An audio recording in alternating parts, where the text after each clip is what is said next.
This conference will now be recorded.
All right, we'll begin the work session at 8:03. Please silence your cell phones and stand for the pledge of allegiance.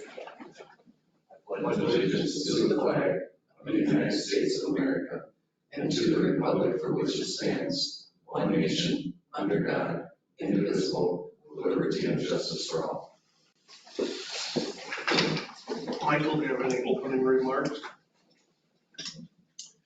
Nothing specific, Mr. Chair. I appreciate Woodseth and Olson Peterson being here to chat through another study and to give us a fresh look at maybe some, just today at least, programmatic expenses and spaces that they've been doing some work on with staff as well. So I'll turn it right over to Dana to walk through some of that information. Thank you. Thank you, Michael. My name is Dana Liebachuk. I'm an architect with Woodseth Architects Engineers. On the call with us, we've got Carl Larson. He's an architect at Woodseth, as well as Lindsay French. She's an interior designer. They've both been integral in this process so far. Also, we've got Carrie. I'll let you introduce yourself. Oh, Carrie Peterson, I'm with Olson Peterson Construction. We're helping out at this point in time with some concept process making. We've been working with Brian, Teddy, Michael, Commissioner D, and Commissioner Brian. And we've been going through the program. We took a program that was previously prepared and we didn't really tear it apart. We started with what you had as a base, and then we took a deeper dive into the program and really looked tight at some spaces that you had. Were those adequate spaces? Were the sizes large enough? We didn't get too far into the building plan. We started looking at the plan, and then we kind of backed away from that. So, okay, we're maybe just a little bit ahead of ourselves. We wanted to get through the program. The exercise we did is we went through the program, identified some areas or some components that didn't quite work right, whether it was sizes, relationships, or just square footages of the spaces. So we took a deeper dive into that, asked questions, and that process took, I don't know, we have about 3 meetings, I suppose, as a team. And we revised the building program. Like I said, we took what we had, we revised it, we asked questions, we revised the program. Then we took historical data from construction that AP is doing right now with this similar project type of government centers. And we took that revised program and put that into real numbers with AP's construction estimating team. And that process, this whole process has taken, about 6 weeks, I suppose, since we started something like that. So in your packet, you've got, if I'm wrong, you should have a revised building program, project schedule, and a construction estimate, right? Okay. So that's what we want to review this today. We don't have to go into a lot of detail with the program. There's a lot of numbers in here, and we've been hashing that for like I said, for the past 4 or 5 weeks. And so what we've got, when we went through the building program, please ask questions or stop me at any time. I'm going to move through this kind of fast, I'm sure. When we went through each one of the different departments, we saw some inconsistencies and some components of that program that needed to be fixed. So we repaired those. When we got done, we finished at about 35,000 square feet as a total building size. So where our goal was to take that square footage down, I think we actually added square footage. Is that right? I think we probably did. Yeah. So one thing we didn't do is we didn't interview each individual department. We took our experience and what we had working with this project type, and we reviewed the existing program, and that's how we found some efficiencies and modified each department accordingly. Like I said, we didn't sit down with each department and interview the sheriff's office. Well, I think you were here for one of the meetings, yeah. So we did take some input along that path. So when we, like I said, I don't want to break down, go back to my.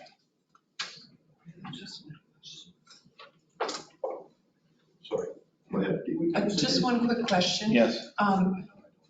Explain efficiency factor to me. Because that's on each one of those sections, and you've got, what it is, and then you've got efficiency factor.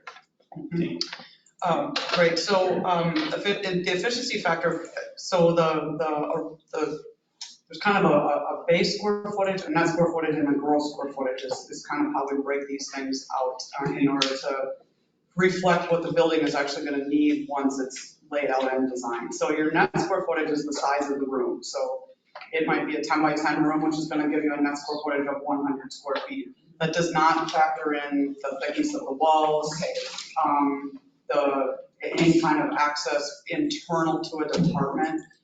So the efficiency factors in this case, where there's where it's adding that percentage, it depends on, you kind of think of it in like chiclets. The smaller the chiclets are, and the more chiclets a department has, the higher that efficiency factor needs to be, because there's going to be more walls. Okay. So each department has a different efficiency factor based on kind of the anticipated size of the chiclets and the amount of space that those walls and different things are going to take up. And then you get all the way down to the bottom, and then this particular spreadsheet isn't referencing that or identifying that, but then there's, at the end of it, when we get into the spreadsheet that shows the concept estimate, it does allocate a 10%. So when you take a net square footage, which is the 100 feet, and then you add your kind of your chiclet factor, if you will, that gets you to your base square footage. And then, we have a base net, and then our gross square footage is an additional 10% across the board. And what that does is that factors in general corridors, vertical chases, anything that's not specific to a department, but the building is still gonna need once it goes into design. So we're better off kind of having these grossing factors, if we will, as we move through to capture the things that are over and above the actual sizes of the rooms. That explains Does that make perfectly. sense? Okay. Absolutely. Thank you. Sure.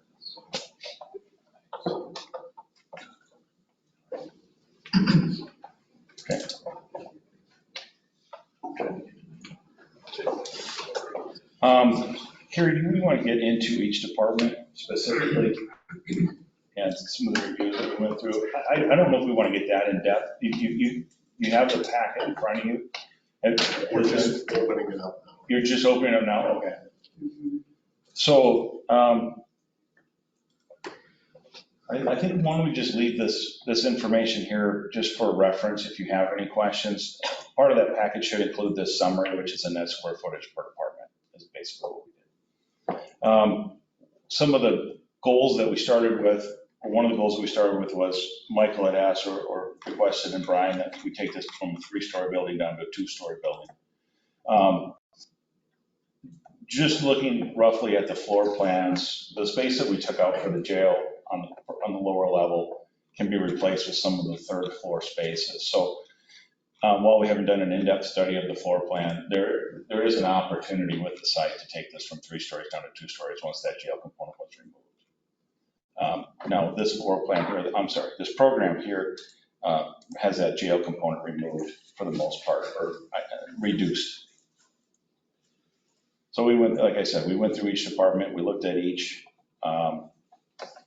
component of the existing program and really kind of dug into it over the last 4 to 5 weeks. I think one of the focus of the discussions was what can be shared space versus what needs to be a department dedicated space. So there was some opportunities to remove some of the square footage, and I actually went back and checked in. We took about 2,000 square feet out of the original program that we started with. So there was a program or a square footage reduction in that. And so I think that was kind of the primary focus. What needs to be a department centered space? What does each department need versus what can departments share across the board? And there was some space savings once we started looking at that. We walk this fine line between, well, we're going to share all this space and then actually running out of space once you move into the building. And so some departments actually have a need for a department dedicated conference room or toilet rooms or things like that. And a lot of that comes into how they work, who they interact with, what kind of security separation do they need. When you're looking at a courthouse, you're going to look at 3 basic paths of circulation. You're going to have your public, you're going to have your inmate or arrestee circulation, and then you're going to have your staff, especially your judiciary. Not say that word very well. Your judges. I'm going to simplify that. So there's these 3 layers of circulation. So courthouses have a tendency to have higher or lower, I suppose, however you want to look at it, efficiency factors, because you are going to have these different layers of circulation that are needed in order to maintain that proper separation and that security that's needed throughout the building. So There are spaces that had been assumed to be shared that we split out and said, no, that's probably not the best idea, they should be dedicated to that department. And then, or, these people work together really well, or they have that same sort of security need, they can share spaces. So that was really the exercise in working with the team during the course of these last meetings. And you can feel free to dig into the numbers. I'm just wondering where the square footage is accounted for the workout center or fitness. And what is that square I footage? think that is it's here. Let me remember where that is. Lindsay, feel free to chime in. You're the one that has all of It was in the sheriff's. that's what I thought too.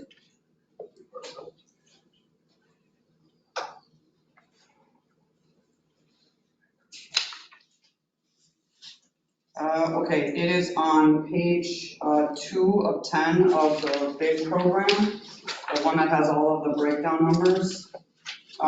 It's about halfway down in the big pink box. It's labeled as fitness. It's currently programmed at 450 square feet, and then we have locker rooms. One of the idea is that, so you have a need for locker rooms, both for anybody that's gonna be coming in and using the fitness room, plus the occupants of the building, especially on the sheriff's department side as they come and go from patrol and things. And so, one way that we are currently looking at this to create the most flexibility is to have, right now it's allocated as a male locker room and a female locker room. Really the intent is to have kind of a co-ed locker room, if you will, without assigned gender lockers, and then have gender specific shower and bathroom facilities. And then that way, if, today your mix of male to female might be that 8 versus the 28. That might change at some point in time. You might end up in a more of a 50-50, or you might end up one day with more girls than boys. And then, so this locker room has that, it will be adaptable that way. So you won't at some point in time say, oh my gosh, we have all these lockers on the boys side and now we're short on the girls side. So this will add that layer of flexibility into the building and allow that to adapt and grow with the county. So right now it's listed there as 2 separate spaces, but it's also noted that there'll be shared space. Kind of a locker and then separate changing, shower, and toilet facilities.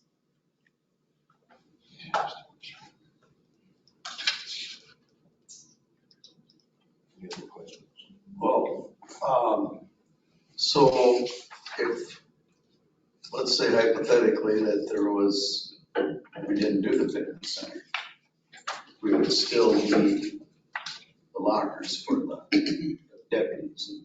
There would still be a need for some lockers, yes. That could possibly be reduced, but that's difficult to know right now. It could.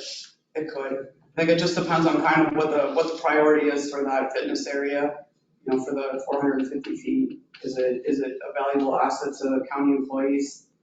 It's anticipated that everybody would have access to this, not necessarily in the building, but countywide. And so is there benefit to that? So those will be discussions that moving forward, if this is in question, then those can be discussions moving forward that takes a deeper dive into the need for that space.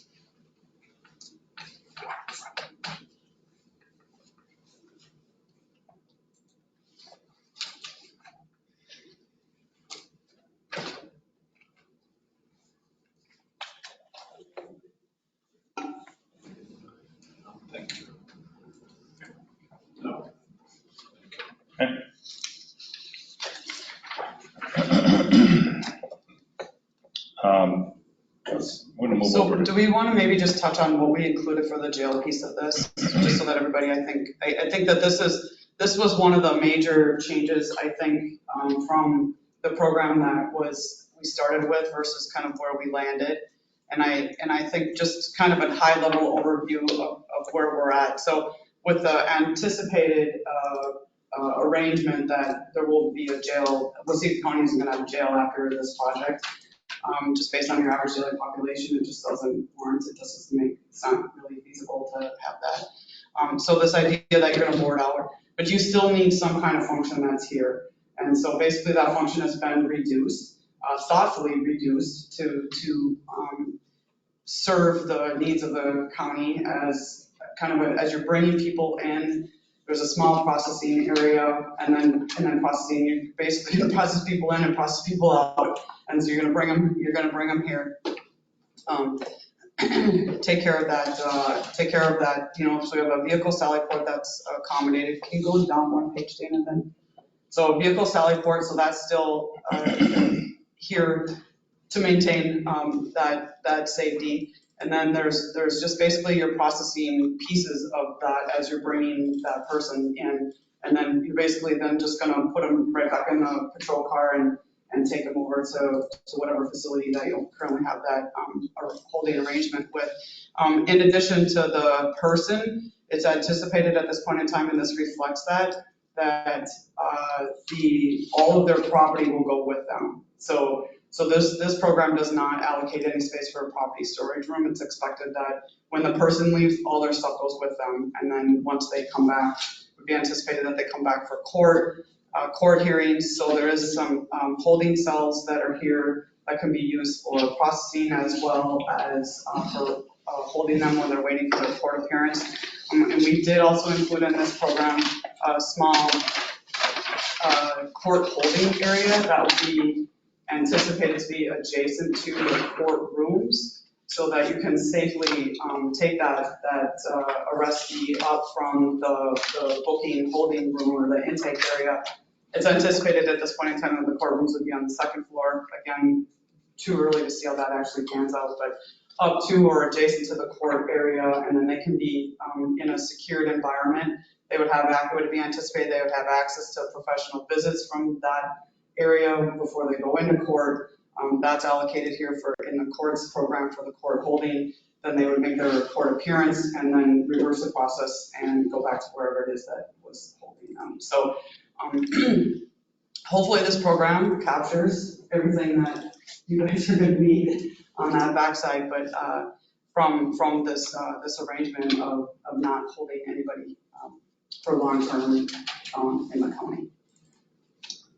Would that holding area be considered 72-hour, or wouldn't we be able to house them that long either? That's an outstanding question we have. Okay. Right. Because that was also brought up about how many secure areas do we have if there's 2 holding cells and a intoxication tank, if you will, and then 2 upstairs off the courts.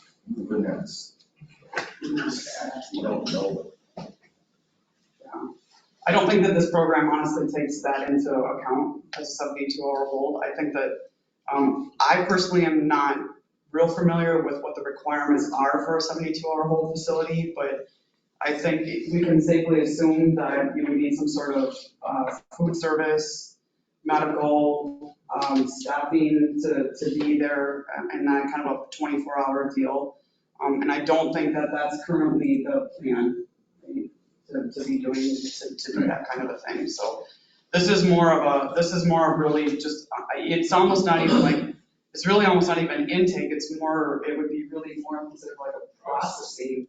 Yeah, it's more of a processing area than in like a traditional county jail intake. Okay, so I just wanted to clarify that that's, that this program is taking the current inmate management into account. Thanks, Sammy. You can go on to the next one now. Okay. No, that's fine. Yes. Any other questions on the program component? Okay. The next piece we looked at was the schedule, the project schedule as a whole. And Brian, I don't remember what one of our early goals were as far as completion date. I want to say it was 2 years, right? Or a year, I can't remember exactly where we were. So from what your initial. 26, I believe. 26, yeah, right. So we took, we looked at the program, and the next step we looked at was the schedule and how we're going to put this together. One of the key components to this was we overlapped the design process during the construction estimating process. So our approach to this was at the end of each phase, pre-design, schematic design, design development, we would have AP take a look at our drawings. They're going to be part of the design process as well as a construction manager, but they would be putting together a construction estimate at the end of each phase. And so that would kind of force us to overlap the construction estimating with the, do you have this page in front of you? Do you have this schedule? I think you're kind of flipping through it. Do you have this schedule in front of you? No. We have it in front of us. Okay, I'll just reference this. I have one copy if you want to share. I have several here. If you want a hard copy, I brought 10 along, so I can share these with you after. Can we pause for just a second? I just want to make sure that when Dana's talking about design phases, everybody is understanding of what we, this is our lingo, so I just want to make sure that everybody is kind of following and tracking it. We certainly don't want to get, too far in the weeds with the way we talk and leave other people behind. So a project is, just real quick then, a project is broken up into basically 3 design phases. So schematic design kind of starts to lay out space adjacencies, the floor plans, it identifies the structural system, the mechanical approach, some of the electrical things, site work. It starts to kind of, it's high level, but it starts to identify what the building actually is going to look like. It starts to look at kind of what the exterior materials are going to be, that kind of a thing. And then it moves from that into a phase called design development, and that is basically exactly what the name implies, is that design continues to be developed. The floor plans are finalized, the mechanical system starts to overlay, the structural system is included in all of that. So really then the building becomes a building at that point in time. And then the last phase is referred to as construction documents, and that is where most of the design decisions are going to be made at that point in time. And then it moves into really kind of the detailing, writing the specifications, kind of dialing in on all of the real specific pieces of information that we would need to actually send the project out for bids. So that's kind of the 3 phases that we move through during this. This is a very preliminary schedule that was put together just to kind of see how things would lay out. AP is requesting 4 weeks of estimating time to go from at the end of schematic design and then at the end of design development. And so that's built in with the blue. So the design on here is the gray lines, the cost estimating is the blue lines. The green lines with the dates in them are board meetings. So the schedule right now is built around board approval at the end of each design phase. So everybody would know exactly where the project is standing, where the budget is, kind of what we're looking at for schedule as we move forward into each one of the next design phases. So there's checkpoints all the way through this process. Right now, the market has several, we're starting to catch up from the pandemic from a material lead time perspective, but we still do have some materials that are longer lead times. Right now, the thing that's killing all of the projects, quite frankly, is electrical switchgear. Electrical switchgear is more than a year out at this point in time. We're looking at probably in the 70-week mark for electrical switchgear. And then the preliminary thoughts at this point in time is that the exterior of the building, they're going to be looking at precast concrete wall panels, which are a great and super efficient material, especially in this building type. It allows you to use the wall panels as your exterior skin. You can make them pretty. complement the existing courthouse, which is really kind of the goal. And then it also acts as your structure, and then it's fireproof.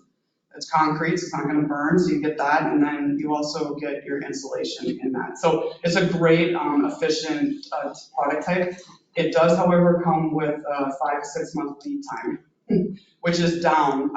At the end of the pandemic, we were looking at a year for precast concrete. So we've started to pull that down out of the rafters. But in order to accommodate some of these longer lead materials, this schedule is put together and proposing 2 separate bid packages. And so bid packages, just as another high level definition, is what we actually send out to the subcontractors for bidding. And it is very common to break projects into multiple bid packages. That makes sense. And so this one would be the precast, because that's a long lead time. Hopefully the electrical switch gear, we'd have that dialed in. That takes a little bit, that's a little heavier lift on the design team side to be able to dial that in early, but hopefully we can do that. It would be the below grade concrete, so your footings and your foundations, and all of your site work. And the anticipation then is really what we're trying to do is say, okay, we're gonna order these long lead materials here, and then we're gonna get started on some of that site work, and we're gonna get it prepped. Then in the meantime, these guys are gonna keep working on there. We're gonna have a second bid package, which will be the rest of the building. But in the meantime, all that precast is in production. So what happens is that we're prepping the site and we're prepping those footings and foundations so that when that precast is ready, we're ready. We hit the ground and we don't skip a beat. And what that does is that starts to compress your overall construction schedule. If we're not sitting around waiting for concrete to go in the ground, or we're not sitting around waiting for precast wall panels or steel to show up, or God forbid switch gear, which is, that's a pretty scary thing at this point in time. We're compressing that overall construction schedule, which is lowering your overall project costs. So that's really the driver and the rationale behind the 2 separate bid packages. It's a little bit more work on this end between the design team and the CM, because we're basically creating two sets of documents. They don't overlap. They're not we're not duplicating work, if you will, but we're processing two sets of documents. But in the end, it's very worth it. And so that's what this one is actually starting to identify. So this schedule also identifies putting together, so the county has elected in the past to use a construction manager at risk contract type, which allows us as A&P to give you what's called a guaranteed maximum price, or a GMP. So we would put together that GMP at 50% through the construction documents phase, so that by the time we go out for bid for the second bid package, you would know exactly what your dollar is going to be. It wouldn't be, we're not going to do a rip and read on bid day and have everybody go, oh, wow, look, we're over budget. No, that's my problem. If we're over budget, that's my problem, not your problem on that GMP. And so then this has us breaking ground, which is the red dot, in early August, mobilizing on site and starting our site work in August of 24.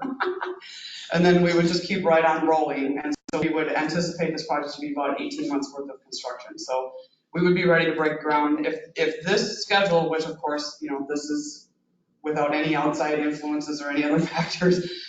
So this is obviously a very living, breathing document that changes all the time, but this is what we would be anticipating at this point in time, is that we would break ground in August, and 18 months later, you would all move into new, beautiful, secure courts and LEC building. Let me back up just a second. Bid pack number 1, we would break out ground in April for bid pack 1. Bid pack 2 would be in August.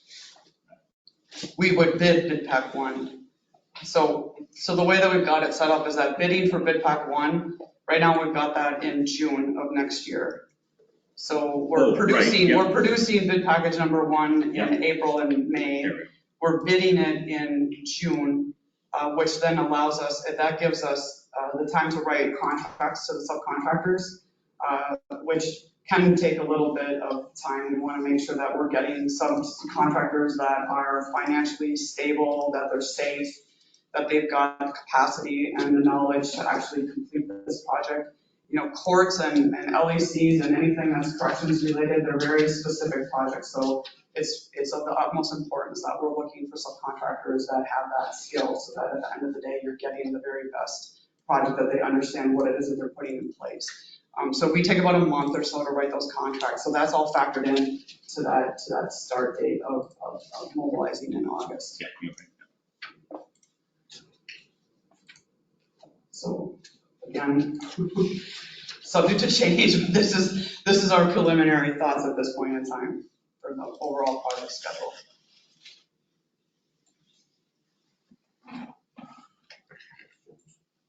Any questions? Did I lose anybody?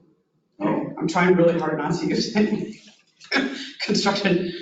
funny construction words that we all, Gotta keep it simple. yeah, well, we all think that is what we do. Right.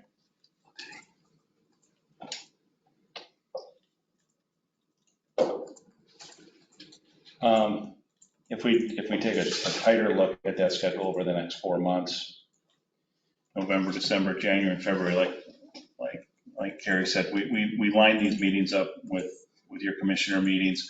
So we had planned on 4 schematic design meetings between today, which is November 7th, and then the completion of the schematic design set on January 4th. Then that gives us 4 weeks for construction estimating between January 11th and the 31st. And then we'd move right into design development. We'd start design development during this bidding or during this construction estimating phase from January 11th to the 31st. And then our first design development meeting, commissioner meeting, would be in February. We'll go left to right, 1, 2, 3, 4. There's our 4th meeting right there. So we'd move right into schematic design next week.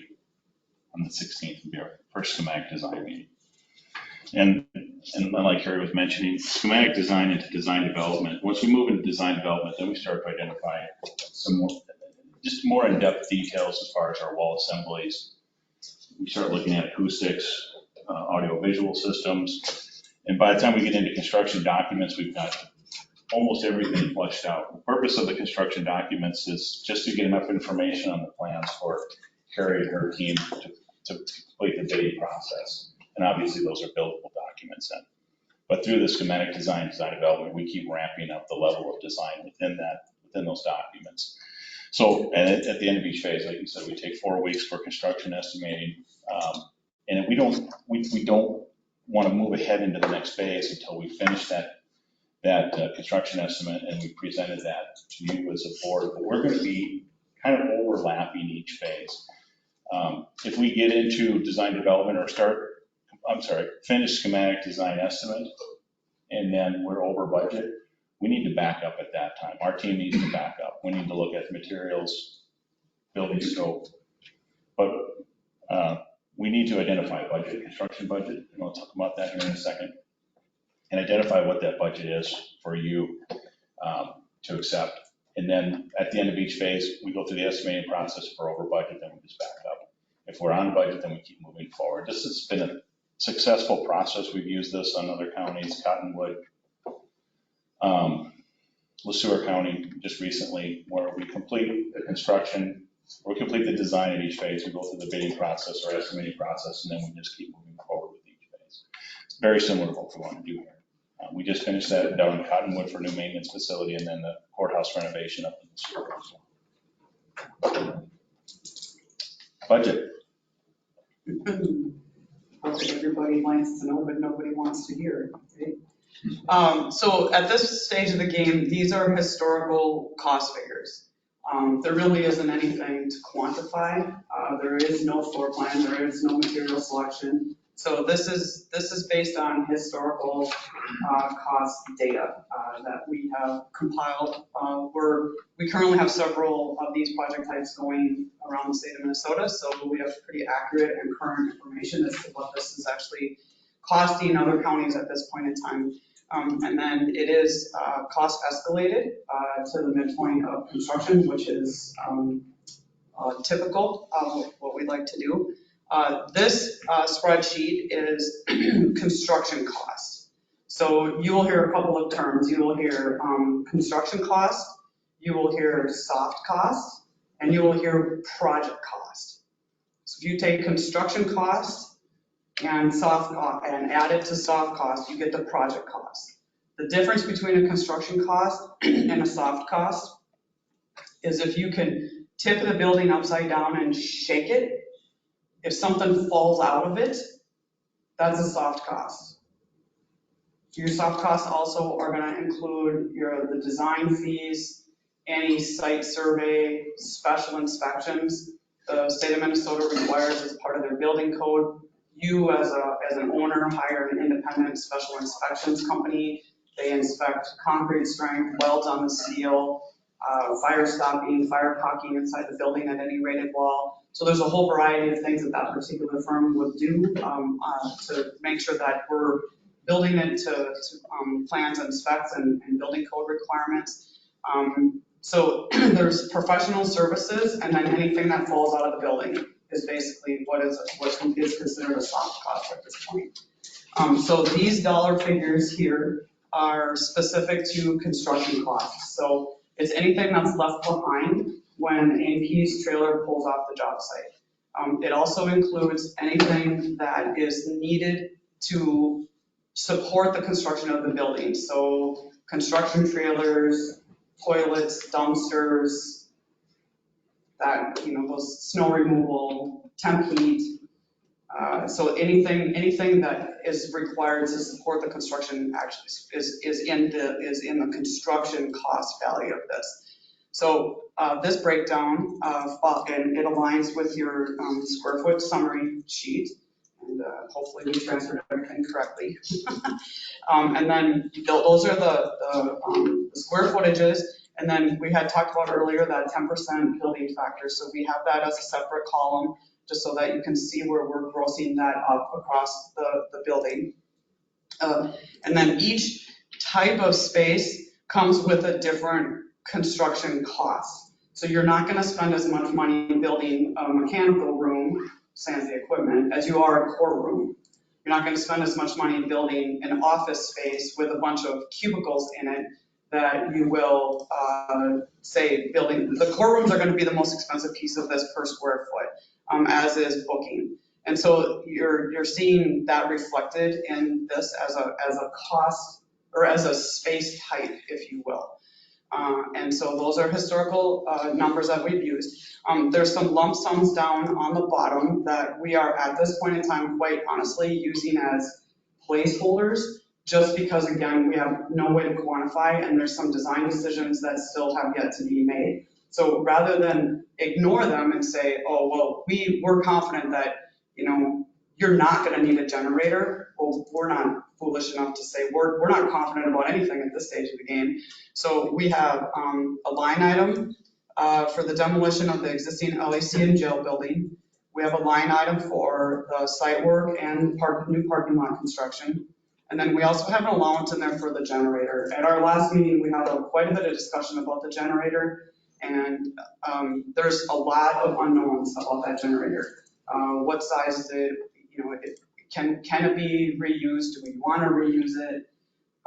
What is the load on the existing courthouse building? What load is going to drop off when the jail and LAC come off? What load are we going to add for what do you want on the generator? Do you want to just stick to straight up life safety, or do you want to be a full on, I need to run my building regardless of power failure? So there's so many unknowns that we said, you know what, let's just be safe. Let's just dump a line item in there just to track it. And then as we move through design and some of these discussions and decisions are made, that line item can be adjusted as needed. So those are the lump sums down on the bottom. It's basically a straight up math formula at that point in time. So based strictly on historical cost data and all of our lump sums, right now we're looking at about a $21.7 million construction value. And then because we are at this stage and we don't have any idea of what it is that this thing is going to look like or behave like, we do put, we have factors in there for the low and the high range. And things that can impact that are what's underground. What are we going to run into? Are we going to run into a gas main we have to move? hypothetically, right? I mean, we just don't know. Are we gonna run in, are we gonna do a soils report, and are we gonna find bad dirt? Are we gonna do soils corrections? Are you gonna want terrazzo on your floors versus LVT? So there's a lot of things that are gonna play out as the building moves through design that's gonna impact those historical cost data. And so the low and the high range, that's our attempt at this point in time in the concept phase to capture what we think the project range could end up being. So it could go as low as 17.8, it could go as high as 22.8 at this point in time.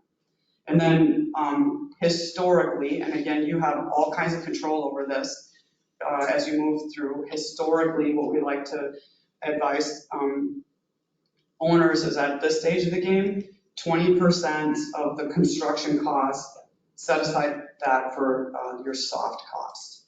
And again, there's lots of ways to control that as a budget. The reuse of your radio tower in its current location, great way to reduce that soft cost value. If the design of the building and the layout of the building, and it can be done with that radio tower where it currently sits, and it doesn't impact functionality and operations of the new facility, leave it alone. Otherwise you're staring down, I don't know, $750,000 to buy and relocate a tower. Furniture, do you want to equip all departments with brand new furniture, or do you have expectations that furniture will move over from their existing offices? So these are some of the things that you can build in and start to play with that 20% soft cost value. But at this point in time, for high level planning purposes, that is a safe place to start. If we back up a little bit, because I know that two of the commissioners have been busy in the field and haven't taken a deep dive into this, and I know Commissioner Walter and myself have seen some preliminary, which, like you said, is historical for what you do. I know there's some questions about the fitness center. There was some questions about why is the EOC so large. What is for easy math, you can take the high side of the 21,509 and divide it out by the 35,000 square feet. What is the actual build price per square foot of this building? Right now, we're looking at 562. Per square foot.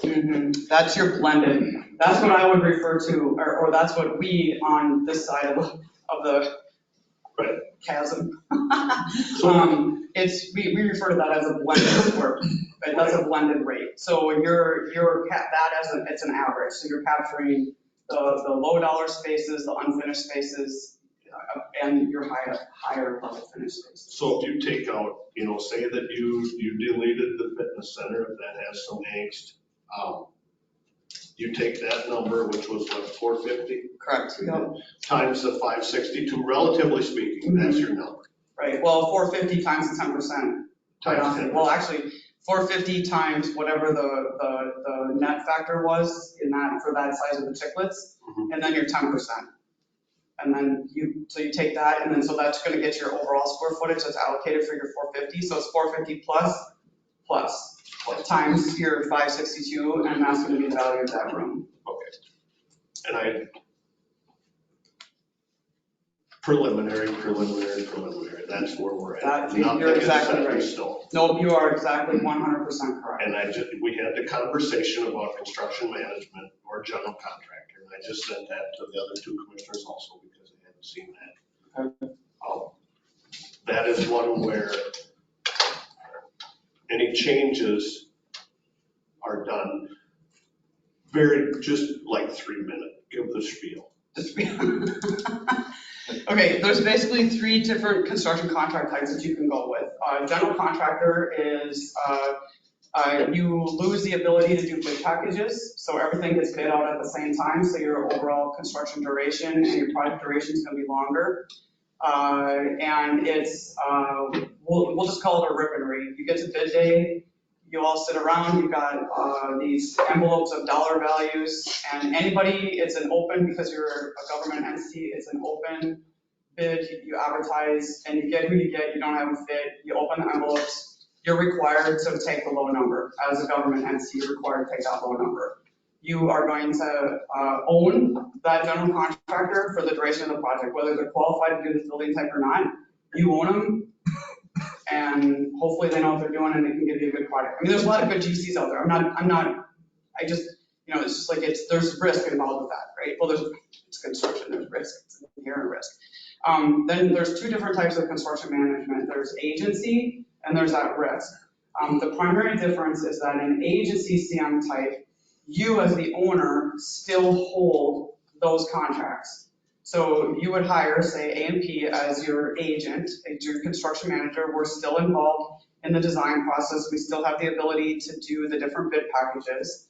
But at the end of the day, you as the owner hold each of the individual contracts. So you're going to own the mechanical, the electrical, the drywall, the paint, the utilities, the precast. So you have the potential to be contracting with upwards of 20 different trade contractors at that point in time. That again is another rip and read on bid day. It's open advertisement, and again you get you don't have a fit because it's a rip and read, and you're obligated by statute to take low bid.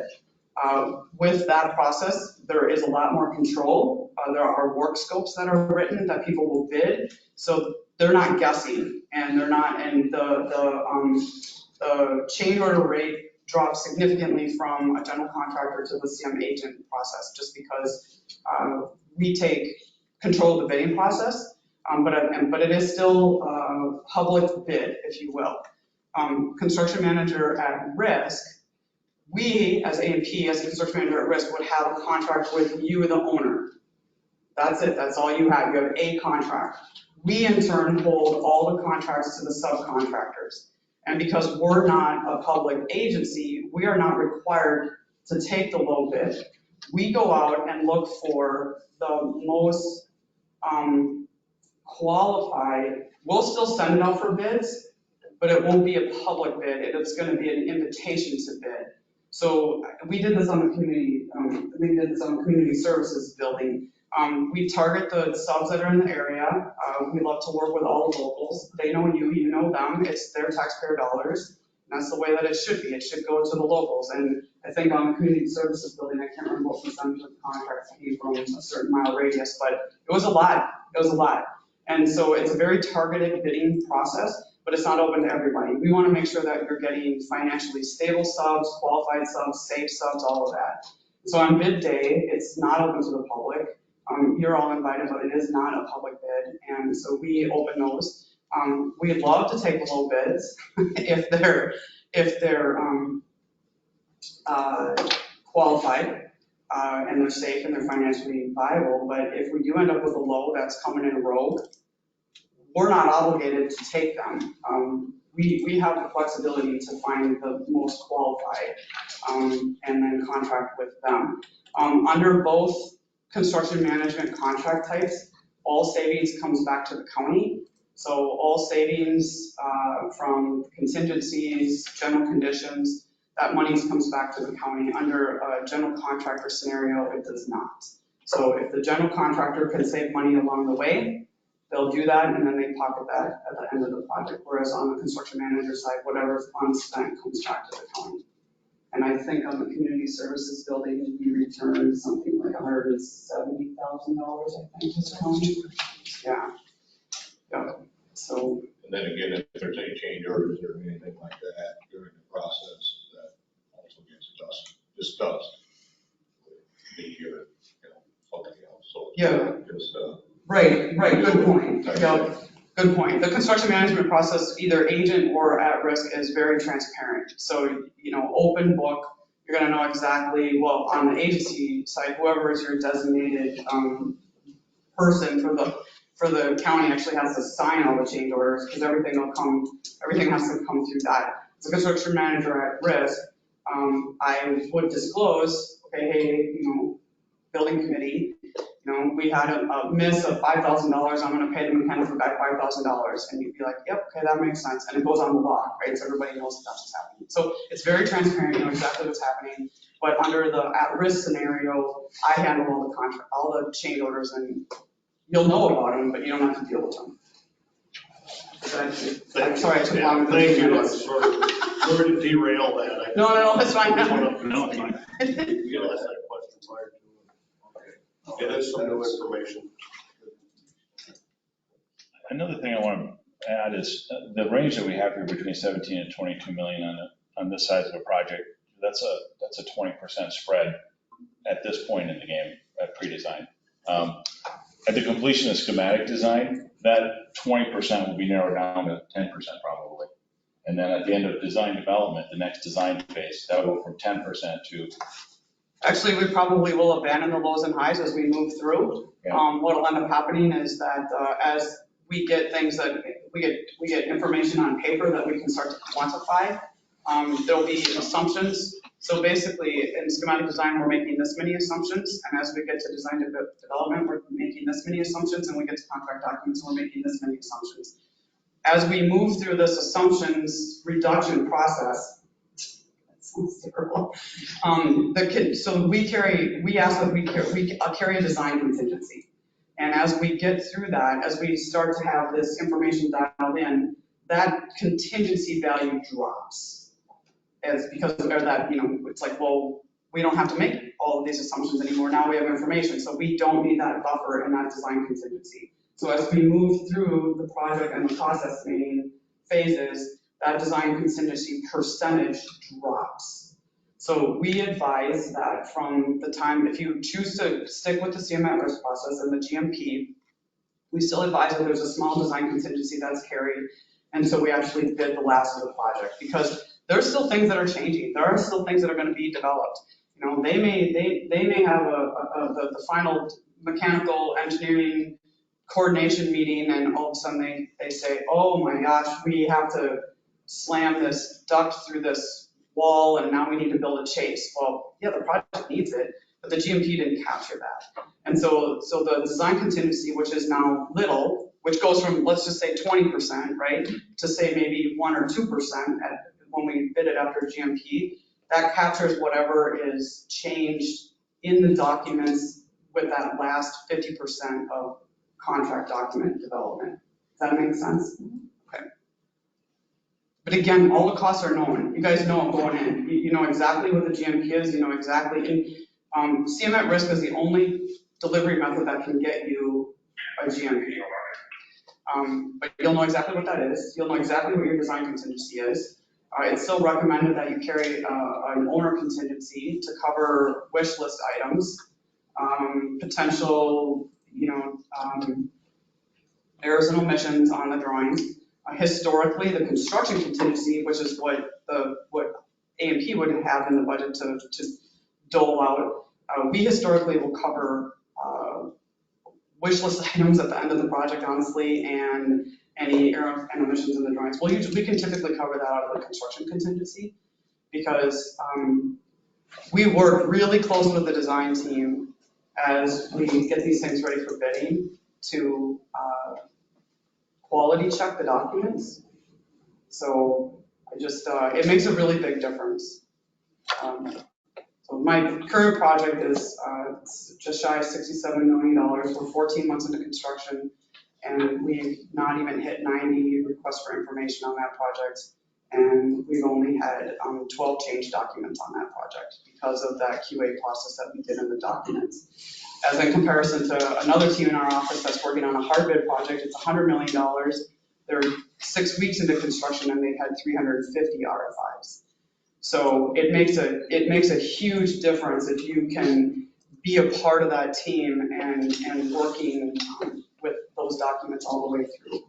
So it really does make the process, it's painful up front. It can be painful.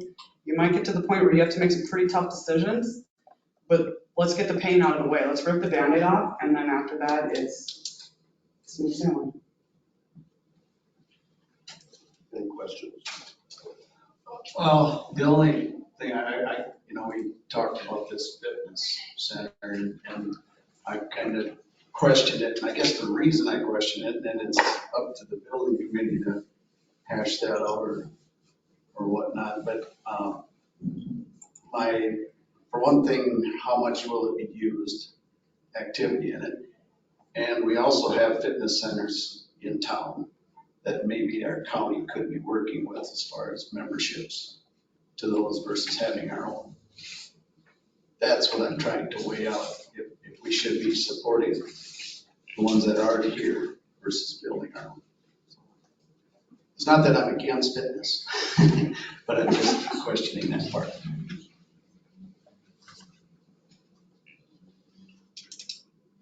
Anyone else? Okay. We are right at 1 hour. I didn't know how much time we had this morning. I think we had an hour, right? You do. Okay. So we covered a breakdown of our program, project schedule, and preliminary cost estimate. Is there anything else that you have for Carrie and I today?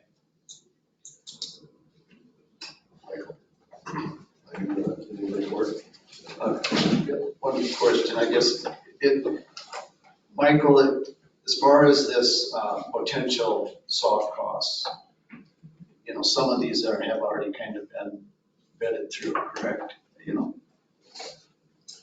Is it easy for you to go through and say, these are potential things, or right now we're at a different time?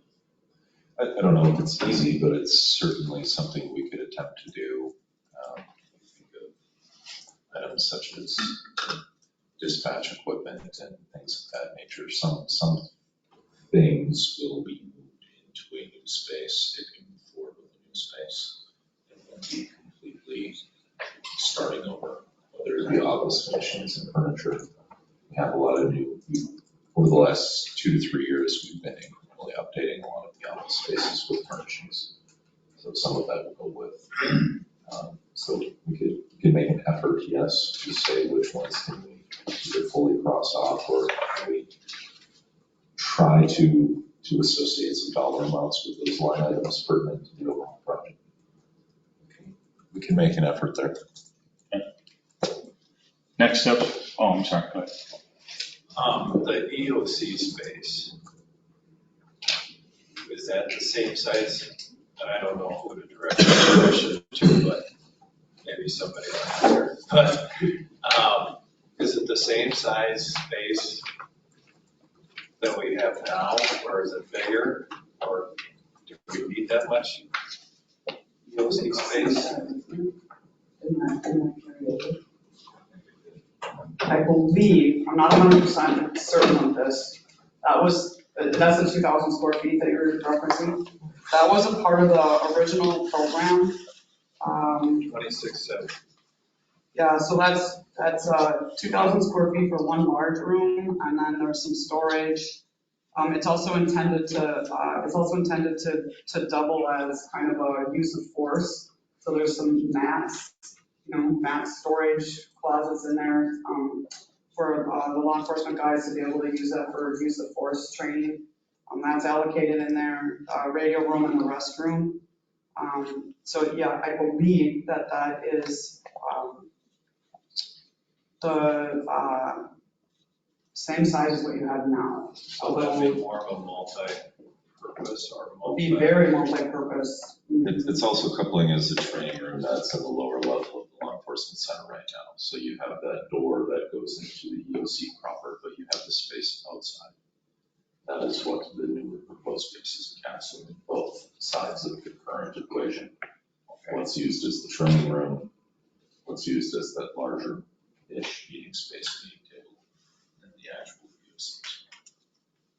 So this just brings everything in one large open space for method use purpose. Okay, not like it is now with hallways and doors and. Right.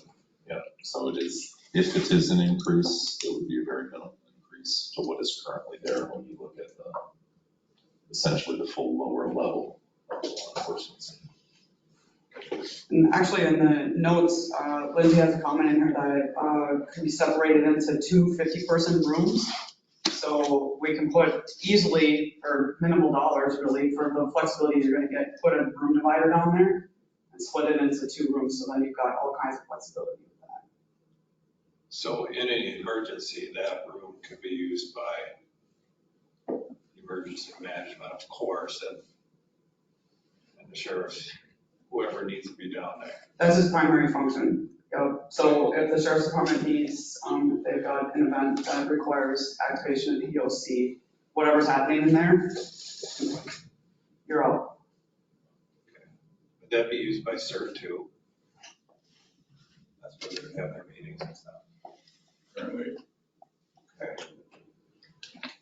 All right, that helps me. Any other comments or questions? Good. Good? Thank you, Thank you folks. for your time. I just want to wrap up. Our next steps as our team to keep this project on the schedule that we had discussed before. Our next steps, obviously, we move into contract negotiation with our team, AP and WITSET. But the first step, here we are at November 7th. We've moved directly into schematic design, which would take us to the middle of January, and then we would start that construction estimate. And then we would have that estimate ready for you on February 20th for that commissioners meeting. So we go through that schematic design process, interviews, design, elevation studies, floor plans, turn that over to AP for 4 weeks. And the day that we turn that over to AP, we would move into the next phase, which would be design development, which starts right here. So there's a little bit of overlap.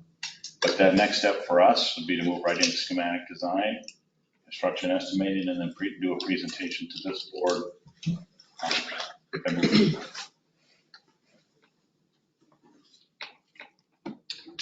And that, if that goes in that order, you think you could break ground by August of 20 next summer? If this preliminary schedule holds, which anybody's got wood they can knock on it, yes.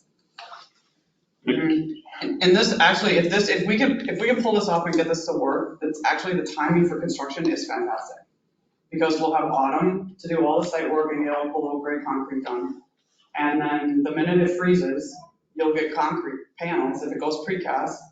And then we don't have to build any temporary roads for the crane. We don't have to worry because we're on frozen ground. It works out really, really, really well. Yeah, the key component there are the 2 bid packages. The first one being footing foundation, precast, utility, site grading. Second one being interior finishes, roofing, things like that. But so that's how we designed this, was to hit those dates, have 2 bid packages. And that's common with a project of this size. We got 2 or 3 projects right now with multiple bid packages. So you're saying the cost goes up if the longer we push it back? Just by the nature of inflation, it's gonna go. And if you're gonna move stuff in If- spring, Right, so if we miss these marks, I mean, we've got a little bit of, there's a little bit of wiggle room, not a lot. But we would want to make sure that, again, anytime you're building in the winter time, that you incur, if you're doing things that need winter conditions, involvement. I don't know, that's not really the word I want, but if you pour concrete in the winter, it costs you a lot more because you gotta blanket it. You gotta heat your concrete, you got extra, different mix designs are coming from the plant, you gotta bring in the blankets, you gotta heat it, efficiency factors drop. So if you're pouring concrete in the winter, it's by the nature of our winters, it's gonna cost you more money. So if we can get everything in place and underground and buried so that we're protected from the frost, and we cover it with plastic so that when the precaster shows up, we just pull the plastic off, you got a nice clean top of wall, and they're on frozen ground, we don't have to build them roads.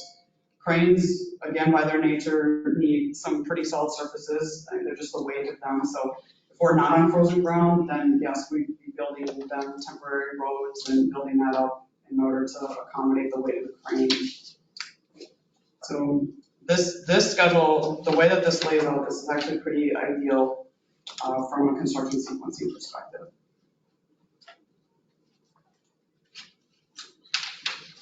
Okay. Dana, what additional cost commitments would the board be committing to or carrying to get to that February 20th presentation?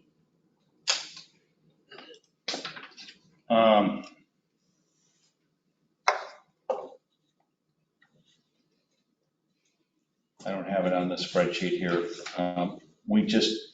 We were just finalizing our design fees for each phase. And basically what we did is we started with that median number of construction costs and then backed that out at 6.83% design fee, but that fee would be spread out over each phase, and then each phase is broken down. So for example, schematic design, I think it's 14% of our total fee. I can get that to you. I just don't have it in front of me right now. I don't want to pull up the wrong spreadsheet because we were working through so many of them just yesterday. So let me get that information to you. I can get that to you today for just the schematic design phase. Now, I'd like to take this all in one piece as far as schematic design development construction documents, so you know what our fee is for the duration of the project. We can break that down by phase and have amendments to the contract. That's a little bit messy with this one because, as you can see, but right there in January, February, we're working ahead into design development before we even meet with you about the cost of schematic design. So if we were to take this in phases, schematic design in order, that would push our design development phase behind that February 20th meeting, and you can see directly how that impacts each phase as we move through. We've done that before. We just finished doing that in the sewer. It draws the project out. It adds more time. It gives you the opportunity to just tap pause on the project. But at this point, when we're looking at these construction dollars, tapping pause like that, it extends the project time and it adds more cost to the project when we push that out. We first laid this out in each phase and it pushed, I think, another 6 months. It was quite a lot, actually. It was a lot. So then we said, okay, well, let's try to compress this so we can hit our time zones for our seasons for construction. And then so we compressed the construction schedule. We still gave 4 weeks for a construction estimate because we don't want to skimp on that. We need those numbers to be accurate to move through. So go back to your question. I'm kind of drawing this out. I can get you a cost for schematic design. It's, like I said, it's 14% of that 6.83 of the project cost.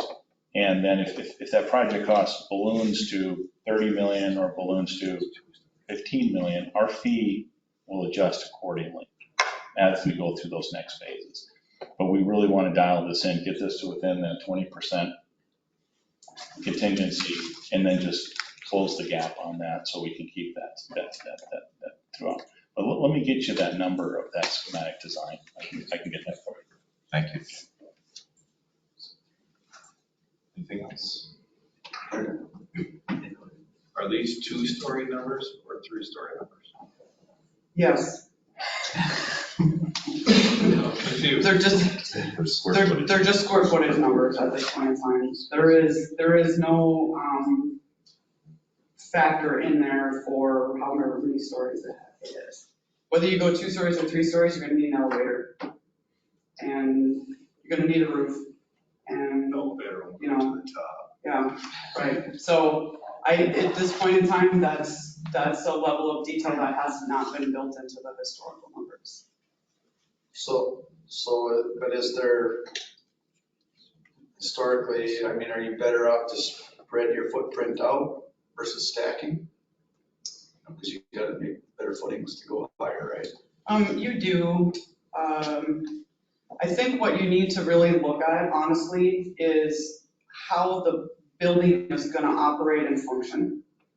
Historically, the construction of it, well, this is really talking more about the jail piece of it, but historically, the construction value of a jail, or in this case, I mean, this is a really high functioning, this really needs to operate and function at a high level as well. It's about 10% of the overall life cost of the building. 90% of it is gonna be in your life cycle costs. It's gonna be in your staffing, it's gonna be in the function and the operations internal to the building. It's gonna be in the gas and electricity and the, that you use. So really, I think the right answer is that let the design play out and see what the building wants to do. What does it, from a stacking, from a department adjacency perspective, we want to make sure that people, when they move into this building, are going to be functioning at the highest level that they can. We want to make their jobs easy. We want to make it good. When they come to work, we want them to be happy because, and they're gonna function. We want them to be frustrated because then they're gonna be at their most efficient. And I also think that one of the things that needs to be considered and looked at is what happens in the future if you do want to add a jail on? I mean, you can't, just because we're sitting here today saying that your ADP is 9 or 10 or 11 or whatever it is on any given day, and that doesn't make for an inefficient jail operation, that doesn't say that 20 years from now or 10 years from now, your numbers are starting to go up. And, the judicial system is really complex. There's so many factors that go into the judicial system. It's very political. It's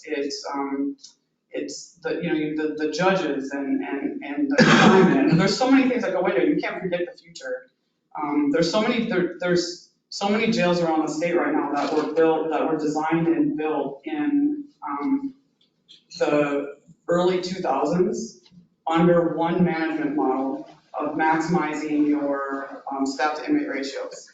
Right? And now all these facilities are coming back and saying, oh my gosh, this is terrible. We have no way to classify all these inmates. So there's several facilities around the state right now that are going back and doing retrofits inside their jails to get rid of their 1 to 60 staff to inmate direct supervision pods. But back in 20 years ago, man, if you weren't doing that, you were missing the mark. So I just think that it's to maintain as much flexibility as you can for this building and for this site, I think is really going to play into more of what is the right answer to go from 2 stories to 3 stories, or 1 story for that matter. And how do you lay those spaces out? Most judges, I don't know if you're going to find a judge that's going to want to be in a first floor office. They're going to want to be up. It's just a safety thing. They want to be out of the line of sight. They don't want to be working at their computer and having somebody walk by and say, oh yeah, you're the one that just, made me pay that parking ticket, bam. I mean, it's crazy times, honestly. So I think that there's a lot of factors that go into that. Cost being one of them, yes, but I think that there's so many other things that factor into what that looks like. That's a really bad answer, I'm sorry. Well, another component that you didn't touch on was we want to respect the historical value of the existing courthouse. And that's great. Michael and I started down that road of why do we want to go from 3 to 2? And that was one of the key components was the height comparison to that existing building and how we respect that. Yeah, valid. Was there anything structurally, if the jail was put on the other side of it, different? Because they would be hooked together, correct? That would be the hope. I mean, that's really where you get your staffing efficiencies. Do you have to plan for that? You'd have to plan for that. You'd have to, the way that the floor plan would lay out and the way that those adjacencies would come into play, yeah, you would definitely need to make sure that if you're putting the jail on at some future point in time, it makes sense that you're tapping into internal functions that are related. So does there have to be some infrastructure put in that first? I would suggest no. No. I think just having the ability and looking at what it's going to take to do that kind of plug and play is really all you're going to want to do. So if you have a main jail corridor that you're going to set up, that if you expect independent inmate movement going to, say, from their housing unit up to court, you're going to want to make sure that whatever you're looking at in the future has the ability to say, okay, we're gonna put the court holding elevator, in a spot that would make some sense in the future. But I've seen a lot of projects where, the clients will say, we want to add on, or we want this in the future. Take the community services building. I mean, when we did that project, there was a preliminary floor plan for the basement, and it had the toilets over here, and we almost went down the path that we were going to put in a bunch of infrastructure for the toilets. Well, guess what? The new design, because the basement function is wholly different than what we anticipated, 3 years ago?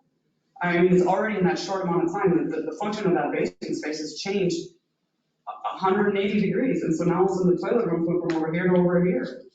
And so I think the idea to try to anticipate what your infrastructure needs are gonna be, I think that that's what's gonna burn you in the end. Because I just don't think that anybody's really gonna know.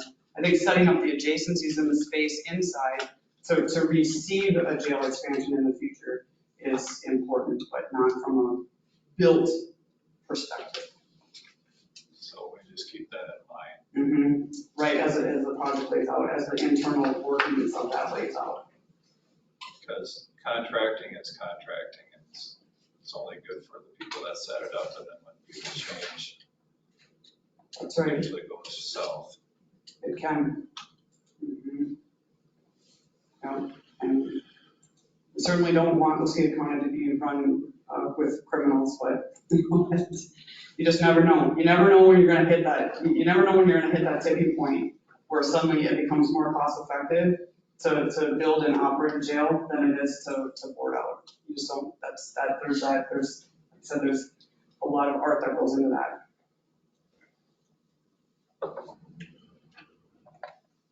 Anything else? Okay, I don't have anything else.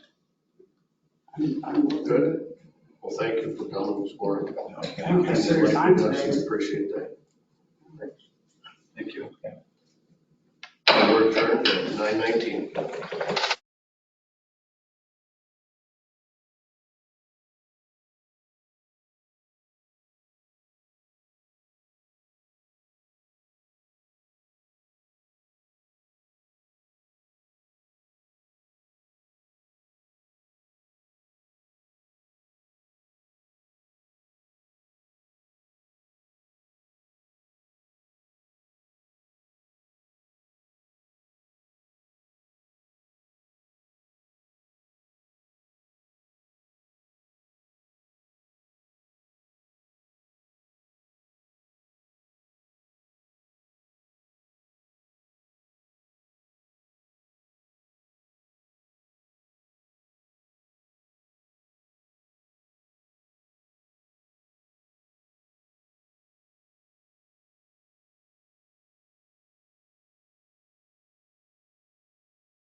Board meeting order at 9:32. Silence your cell phone, stand for the pledge of allegiance. I pledge allegiance to the flag of the United States of America and to the republic for which it stands, one nation, under God, indivisible, with liberty and justice for all. Welcome, everyone. If you are new, please sign in. Is there anyone here for public comment? Anyone for public comment? Anyone for public comment? All right, moving on to approval of the agenda. Beth, do you have anything to add or amend? Michael? Rachel? Commissioner Walter? No, Chair. Commissioner Christopherson? No, sir. Commissioner Krause? No, Mr. Chair. That being said, I look for a motion to approve the agenda. So moved. And is there a second? Second. Motion by Commissioner Krause, second by Commissioner Walter. All those in favor, if there's no other discussion, all those in favor, aye. Aye. Those opposed, same sign. That motion carries. 3 is approval of the county board minutes from Waseca County Board of Commissioner work session October 3rd, 2023, and Waseca County Board of Commissioner meeting minutes October 3rd, 2023. Everyone's had a chance to read through those with any corrections?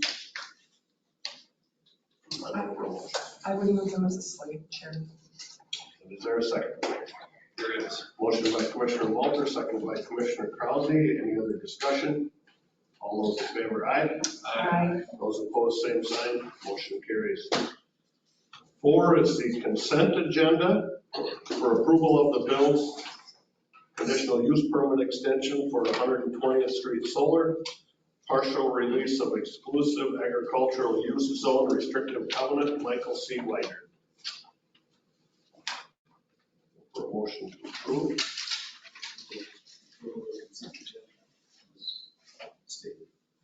We have a motion, is there a second? There is.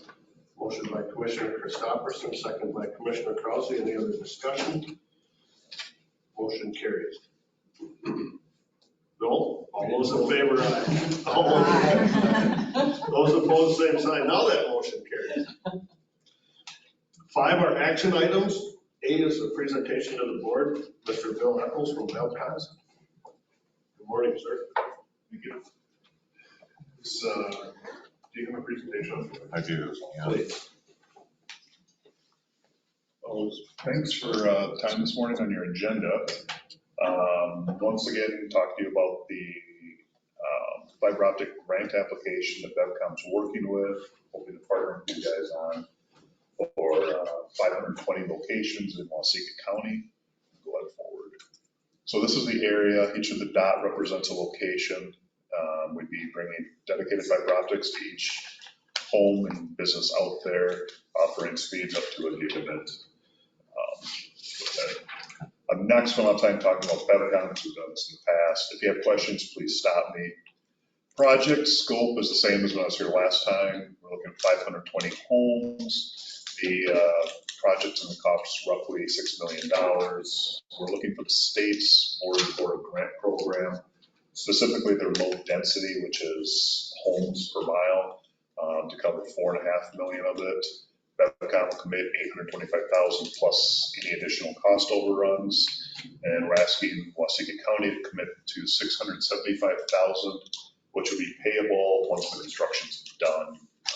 I assume it's going to be by December 2025. By that point, we should have the construction done, and we'll be continuing installing in homes into the spring, but that's when the bulk of the work's done. Go ahead now. So far, what we've done and working on this project is we sent customer surveys out to locations in the proposed area. What we do is try and build a marketing case for the state that there is going to be demand for the project. The state hates the idea of allocating dollars to something and then their take rate's not there to actually support it. And these always come back, there's more than enough interest. We have started to receive customer impact letters, some coming directly from individuals, some of them through Michael and his office. Thank you, they've been great for these who are coming in. It helps us tell the story of why this is needed in the area. State loves to see these sorts of things because it paints that picture of, that people talk about, my kids can't do schoolwork from home, and I need to use telemedicine because I have cancer and I can't make it to Rochester. And those stories all kind of paint that picture of why it's needed. We received some lawmaker support letters. That is wonderful too. Again, thank you for that. You guys have been able to reach out and getting these in. It saves us the time of having to do that outreach, so thank you. And we've notified the incumbent providers in the area of our intent to file for the state grant. This is required in state statute that we make this notification. Jump to the next one. So this map shows the project location, and when they talk about the incumbent providers, it's based on the old legacy telephone exchange boundaries. So you've got, coming across the south side of it, that's Frontier, CenturyLink, or Lumen now is up on the north, and this little edge over here is Consolidated. So they have an opportunity to reply back to us and say, no, we're actually going to be building this area out without grant funding, so you should not receive a grant. At that point, we have to make the decision whether we try and carve that part out or we move forward with it. Typically in the past, when Frontier has notified us and said, no, we're going to do this without a grant, we don't do anything because everybody hates Frontier at the state. And so their challenges usually fall on deaf ears. I don't know what we do if we get anything. I don't anticipate we will. The other providers have just shown no interest in the past of doing anything in the rural areas. So, but yeah, we're going forward. So tasks yet to be complete. We're working on the narrative, the executive summary, finishing up the detailed engineering design. We'll actually have to get our design off to a professional engineer, have them review and sign off on it for the state. That'll happen here in the next couple weeks. Pro forma will start being developed here shortly, and we'll respond to any provider challenges if there is one, and then file the application. Before we can file the application, we do need a resolution from the county committing the money as part of the application package. Go ahead, next. Some of the important dates. November 20th, that's when the window for the applications to start being filed opens. We're assuming if we don't hear anything from the providers by November 20th, we won't as far as a challenge. December 7th is when the window closes for the grant applications. That's actually a Thursday, so we'll plan on probably filing that Tuesday of that week. So we'll have to have everything done before then. December 12th, that's the official challenge process. If a provider doesn't notify us of their intent to do anything, they really can't challenge. So that's why I'm hoping if we don't hear anything by the 20th, we'll be good. And that process, the challenge process runs until January 11th. Awards anticipated to be announced this coming winter, probably February timeframe. That's kind of how it fits into past cycles through this. And then June 30th, 2026, projects need to be complete. That is the installed, running, and the customer's home has to be wrapped up by then. So the actual construction will be done, prior to December of 2025. So it gives us some time for the actual installs. I just threw this in bullet points, so I wouldn't forget it. And this has come up a couple times about the Waukegan County Solid Waste Recycling Center. We will make sure that gets served as part of this. But yeah. So with that, are there any questions? I'm sorry, I went kind of quick, but. The mailings, you got quite a few of them back. Was there a good response to that? Yeah, they're coming back in. Yeah, I don't know what the number is, but everything I'm hearing is all positive, so. And you guys have a master list, right, that goes between all of you guys and Michael as far as the responses you get back? So customers send them directly to us. We don't forward them on to anybody else. The ones that are going to Michael, he's forwarding them on to me. Okay. And when do you really want the last of those in? Just ahead of filing, or? Oh, probably within the next, 2 weeks, 3 weeks at that point. We won't use all the mailings we get in. Your application can only be so big.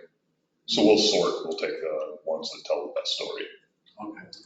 They need a little bit of time between because they aren't just included as attachments. His grant writing team takes part of those specific narratives and shapes the application based upon their stories and those specific needs.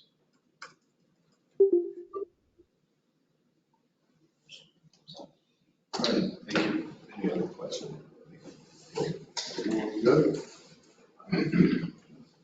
Well, thank you very much. Thank you, Bill. And pursuant to what, you can sit down, sorry, I didn't mean to pause you there. Pursuant to what you just mentioned, or is it okay if I couple this, this presentation? In your packet, resolution 2023-47 is the deliverable exactly as Mr. Eccles just mentioned, which would be a commitment of the $675,000 of local match dollars for broadband infrastructure that is set aside right now as an assigned fund within the county. So just clarifying further, I can try to zoom that in a little bit for you, sorry. Operating without a mouse at the moment, so I'm feeling clunky. I have one, I just ran out of USB ports. So not to regurgitate everything Bill just said, but as we slowly get down to this second page, resolution 2023-47. Right there, as stated, is simply a commitment of those dollars that would be payable to BevCom upon completion of that project, whenever that would be, as estimated to be the end of 2025 in Bill's presentation. So the necessary requirements to be eligible to submit grant application as well too. So that's the board's consideration on resolution 2023-47. If awarded, you would plan to start construction in spring of 24. Yeah, late spring. Okay, early summer. It's a big project. So keep going on. Is that construction, does that start in multiple areas or in one area? Where would you start? So the way the project kind of works is you start with the main line construction. So that's your paralleling the roads that way. You have plow crews come in and start plowing. More crews will come in ahead of time and build more culverts, driveways, things like that, ahead of the plow crews. So you'll have 2, sometimes 3 crews working at a time. And it just depends on the contractor. You know, our contractors are going to get, they'll pull 2 crews away, go somewhere else and work and come back. Yeah, and so once the main line's in, then you have drop crews come in and actually do the surface drops. Then you have a splicing crew comes in and actually stitches it out, looking at their splice it out well. So you can't splice them if they do get cut. Yeah, right. Only if there's capacity. That's why you call it free. Yeah. Pay for one, right? And then there'll be subcontractors, you have the subcontractors then. They're not all DevCom. No, it'll all be contract labor. Our people will do the actual installs in the home. Maybe we'll use our own splicers, but just for the amount of work we're doing, we have to bring in contractors to do it ourselves. Any other questions? I think I asked this last time because it's always a concern of ours is the hitting tile lines. Yep. So is it the response if 2 years from now we come back, do we get BevCom to come out and fix it? And we don't have to look for the contractor that brought it Well, you would reach out to us and either we'll send our crew out and take it up the bucket or we'll have a contractor come do it. But yeah, our internal policy is anything for the first 7 years. We'll come back and we'll dig up it. After 7 years, we assume it probably wasn't us at that point. And somebody should know for 7 years. So most of it's in the right of way. Yeah, right. So you're not, and the driveway right of way to the residents. Yeah, and with the residents, we'll actually go to home and get property agreements from them. And we'll draw a little map, have them sign off on it, say, yep, you're good to go here. It alleviates like 95% of the issues. I mean, with a project this big, we'll get something. There's some tile that most people know where their mains go under the road, but Not really. there's some put in 100 years ago. So you're third or fourth generation? I'm for it. Fourth generation. Would you rather have been doing the full lines than this? Depends on- Or the above ground lines? No, no. Right. I'm hanging on a belt. All right, thank you. With that being said, I would look for a motion to approve resolution 2023-47. I would move to approve resolution 2023-47. Is there a second? I'll second. Motion by Commissioner Krause, second by Commissioner Christopherson. Any other discussion? Chair. Just briefly, thank you, Bill, and thank you, Steve, for the work you've done, along with Michael, to get us here. This is doable for a third of our county. This would be a big step forward in our least served area of the county. Thank you for all the work you've done. Thank you. It's been great working with you. I think it's exciting for that section of the county too, because it's the area that sometimes they feel neglected. It's the least populated area, so I like the idea that we're moving in there and giving them a good service. Thank you. I'm certainly looking forward to this. I only get service about 5 or 6 days a week, so. This ain't getting to you, is it? This isn't getting up to your place, is it? Unless these are solid waste. All right, with that being said, all in favor, aye? Aye. Those opposed, same sign, that motion carries. Thank you very much. Thank you. Next up is Tyler Technology Agreement, BIN CCC agreement. Thanks, Mr. Chair. I will talk through this one in lieu of Tammy, unfortunately, and Tammy has the stomach flu for the last couple of days.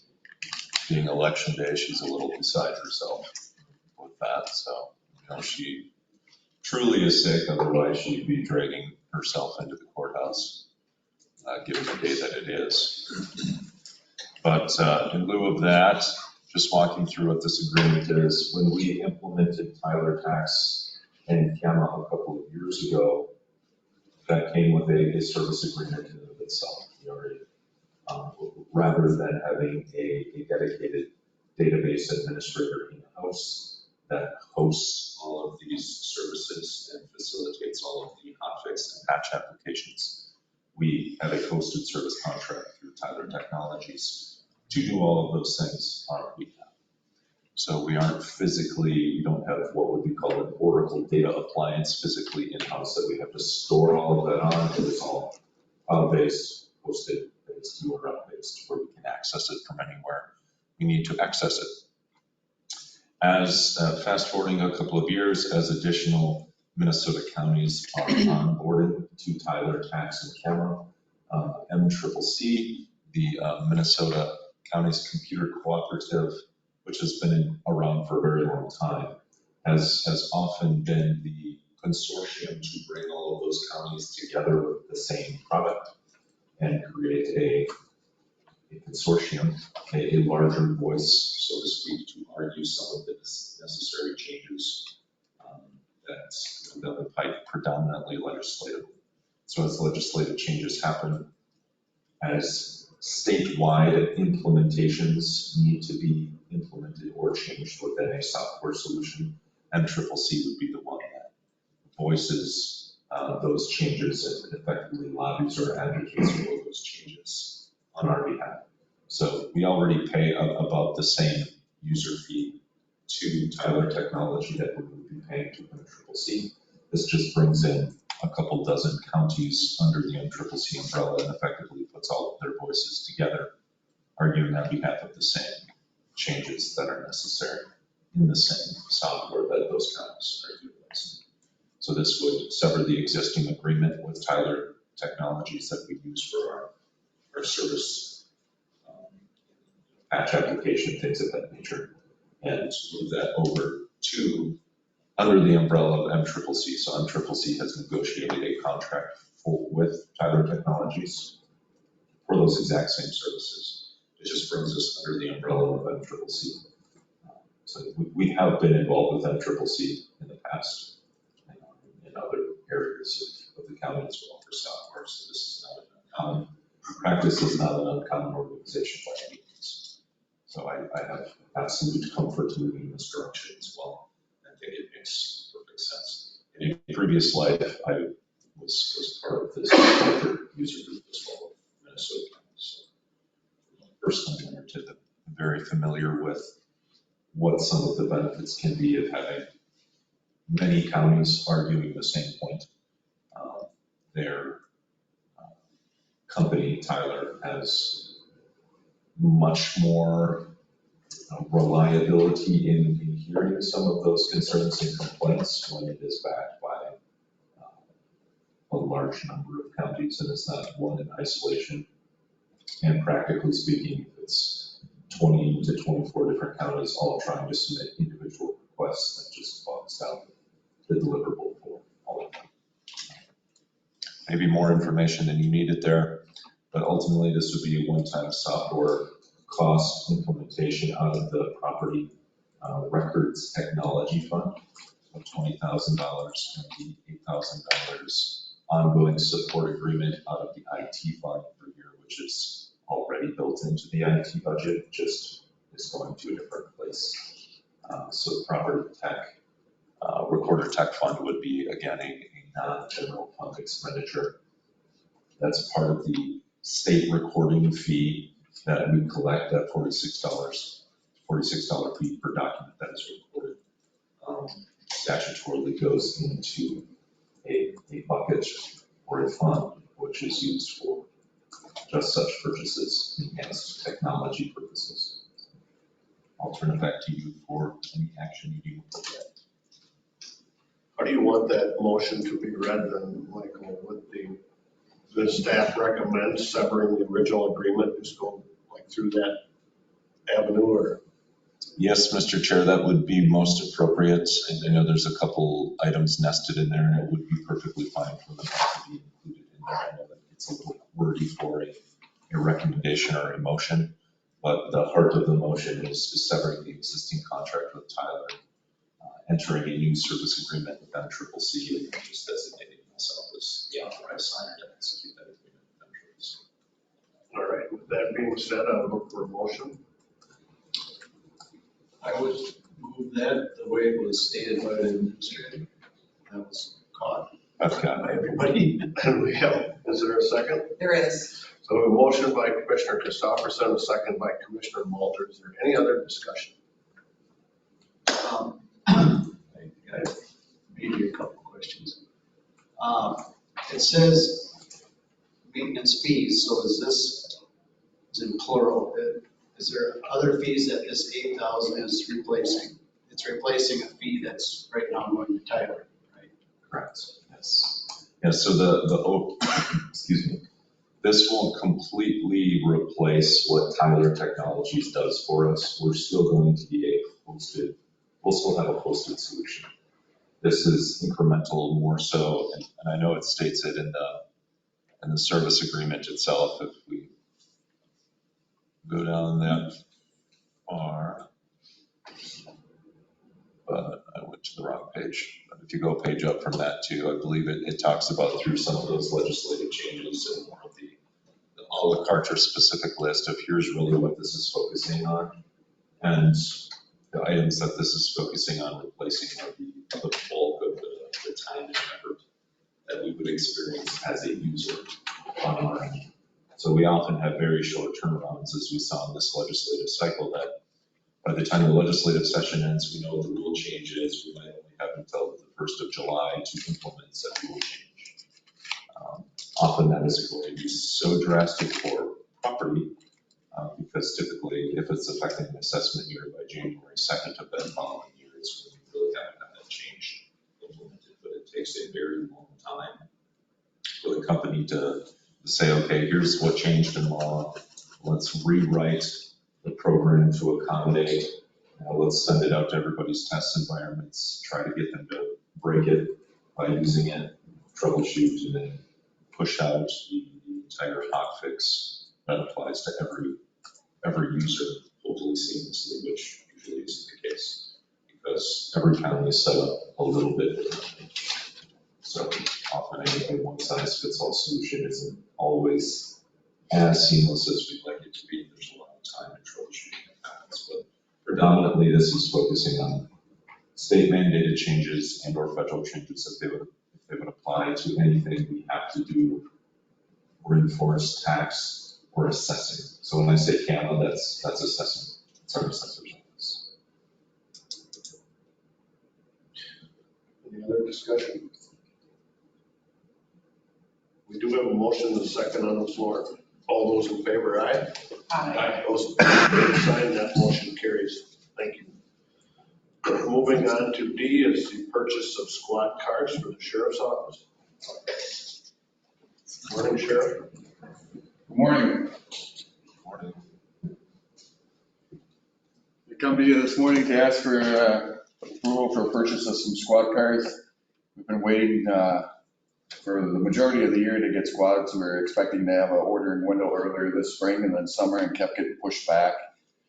The ordering window has finally opened up. I've been working with Mike Demo from Demo Ford. We would like to proceed with ordering replacement squads for our patrol deputies, be Ford Explorers. And we want to stick with ordering local for their excellent service and also stay consistent with the vehicles we have. So hopefully some of the existing equipment can be transferred from our old squads to our new squads and decrease the cost of additional add-on equipment that we have to have.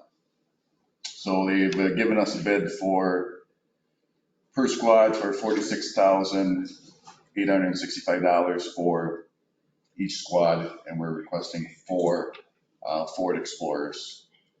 And then in addition to that would be 1 additional squad for myself as a sheriff vehicle. It'd be a replacement for what we've historically had for multiple years that the previous sheriff and the department has had. And that's on your next slide would be the Ford Expedition to utilize the existing equipment or anything to stay consistent with how we've done business in the past. And both rigs would be 2024 units, and the expected delivery would be sometime in the spring. Obviously, with the supply chain issue, we don't exactly know, but it does take some time. So we're looking for a springtime of 2024 delivery, and then time to get them equipped to be put on the road will be probably sometime in the summer of 2024. All right, I look for a motion. I'll make the motion. Is there a second? Second. Motion by Commissioner Krause, second by Commissioner Moore. No discussion. I take it from your comments that there was no model change or your equipment's gonna switch over. There are some changes, but we try to stay with the same make and model to take the advantage of the equipment that we can transfer over. So is your Expedition equipped the same way as the deputies as far as inside equipment? Majority of it, correct. Yeah, with a cage, can have a gun rack, radio equipment in there. Yep, and these are police vehicles, and they're not just off the lot, so they're heavier duty, bigger batteries, alternators, brakes, rotors, that type of thing. The old vehicles, I can't remember, do you min bid them? Or are they- We will, and historically, we have min bidded them. We've done that can do that, continue to do that. But once these come in, we'll reevaluate and see if we want to stay with min bid or if there's a better process out there. There's some departments that just utilize placing them on Facebook and sell them that way. So when the time comes, we'll do that. If there's whatever the best option is to get the most bang for our buck is what we'll do. But historically, it has been min bid, and they do charge a processing fee. So there's a little bit subtracted from our sales of that. And I think the timeline is coinciding with the fact that by May of 2024, the jail will be non-functional at that time. So we'll know if we need, we're getting another deputy. We'll know if we need transport vehicles as to what we're getting rid of. So there's some leeway there at this time. Correct, you're exactly right. And what is the retrofit price again? Yeah, I mean, just the, On ballpark is about $17,000, depending on if you go all new or depending what you can use from existing squad, move to a new squad. So light bars, cages, if they're being able to be adapted to the new style, new squad, radars, some of that equipment can fluctuate. Thank you, Mr. Chair. Just to clarify that this is currently programmed in the 2024 budget. So these costs will be realized in 2024 when the vehicles are hopefully ready in spring, as the sheriff mentioned. Non-levy expenditures, these dollars were already set aside in the assigned funds. So just clarifying for the point of the motion that these aren't general fund dollars. They are already set aside for purchase of vehicles, and there are 3 vehicles plus additional sheriff's vehicles, plus some snowmobile items that are programmed right now for 2024 as well. And that's gonna leave us still a balance in that fund. It will.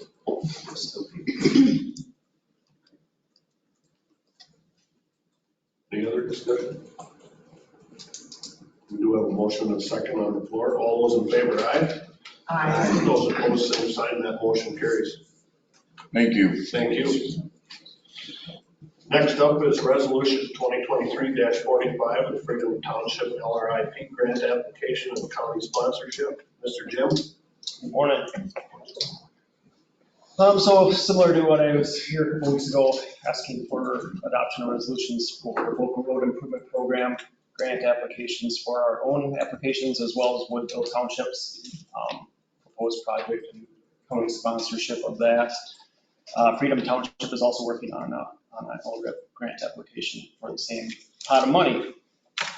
Their project is 270th Avenue between Highway 83 and Arkansas 3 and 4, just north of Waller.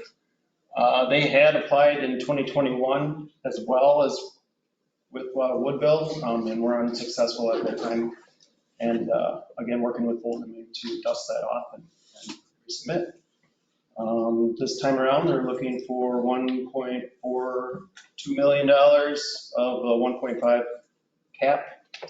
And similar to the Woodville Township project, the county wouldn't have any construction cost participation or anything like that. It would strictly be my time and probably some of our accountants' time to shuffle paper and money as it flows through the county.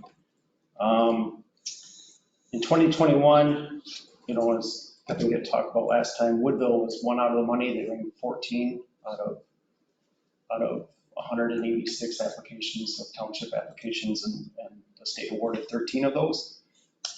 Freedom Township was 29 out of 182 applications. So again, they ranked pretty well in 2021. Hopefully they would have a good application this time around and be successful. Resolution, I guess as a township, they require the county sponsorship and support via resolution. And that's what resolution 2023-45 is. With that, I would recommend adoption of the resolution. All right, looking for a motion for resolution 2023-45. So moved. Is there a second? There is. Motion by Commissioner Christopherson, second by Commissioner Krause. Is there any other discussion? Yeah. Thank you, Chair. Bolt and Mink is the grant writer. Are they the grant writer for Woodville? Yes. Okay, both are the same grant writer. Is there anything that we can do as a county or myself as a commissioner in that area to help bolster that application? A letter of support, if you're willing to write one, absolutely. Yep. Is that That's a heavily traveled road, and they've even used it for detours. State has used it for detours. It's gravel, you know, it just gets, it's heavily traveled over to, if there's ever a place that township needs money to do something like this is the spot. So yeah, and so beyond the resolution, a letter of support, those can be attached with grant application. So that would also apply for Commissioner Hardeth and Woodville Township if you're willing to write one. Because they haven't submitted yet either. So, And now they're due by the 20th? December 8th. December 8th. Yes, December 8th. What was the gap, the funding gap? I'm looking for that. If they were awarded. They're, what they're seeking, Right. $1.426 million is the estimated construction cost. From what you've seen, if they're awarded that, do they usually get what they ask for, or is it a nominal? No, I think they get what they asked for. Okay, they either do or they didn't. Any other discussion? All right, we do have a motion and a second on the floor. All those in favor, aye. Aye. Those opposed, same sign. That motion carries. Thank you. Thank you. Next up is Resolution 2023-46, Operation Green Light. Thanks, Mr. Chair. I originally put Chris Hinton's name on there and then realized I told him that never did tell him that he was presenting this, so I'll present it on his behalf. He didn't neglect to show up. But, this is something that we started last year, and it is a national venture, Operation Greenlight, that has been kind of, NACO has been the catalyst for it, the National Association of Counties, our national partner. And ultimately, it seeks to put some awareness on the fact that we have a lot of local veterans, and they have done a lot of tremendous things, both within the nation and outside of the nation, of course. And the venture ultimately that we, in timing, was convenient last year with some of the courthouse remodels in the exterior. Part of the initiative, as many counties in the state are doing, is to shine some green lights in support and recognition of our local veterans. So this being the week of Veterans Day, this Friday, is of course why this initiative is for this week of November. So I would ask the board's consideration to look at Resolution 2023-46 to declare November 6th through Veterans Day, November 11th, and in reality we'll go through the 12th this far, and the rest of the week in terms of which we will illuminate the courthouse green in recognition of this, but it would also encourage our public in general to put a green light on their porch or couple this salute and honor the service and sacrifices as stated in the recommendation of our men and women in uniform that have been in our transition from active service and active duty. Thank you. We're looking for a motion for 2023-46. So moved. Is there a second? Motion by Commissioner Walter, second by Commissioner Krause. Any other discussion? Just to mention, Chair, that Minnesota Association of Counties is certainly also supporting this effort. And I appreciate the support in Waukegan County for veterans. As the mom of a veteran, this is really important to me. Thank you for considering this resolution. Thank you. Any other discussion? All those in favor, aye. Aye. Those opposed, same sign. That motion carries. Next up, we will have a public hearing to consider residential tax abatement for Craig W. and Cynthia M. Keck. So without my cheat sheet, we're going to move into public hearing. At 10:12, we'll move into public hearing for this. And this is resolution 2023-43. Is anyone here for public comment? Anyone here for public comment? Anyone here for public comment? That being said, we need a motion. I moved, move out of public hearing. Second. And a second. Motion by Commissioner Christopherson, second by Commissioner Krause. Is there any discussion on that? We'll close the public hearing at 10. If there's no other discussion, all those in favor, aye? Aye. Those opposed, same sign. Motion carries to move out at 10:13. Now I'd look for a motion to approve that resolution 2023-43. I would move it. Walter? Second. Motion by Commissioner Walter, second by Commissioner Christopherson. Any other discussion?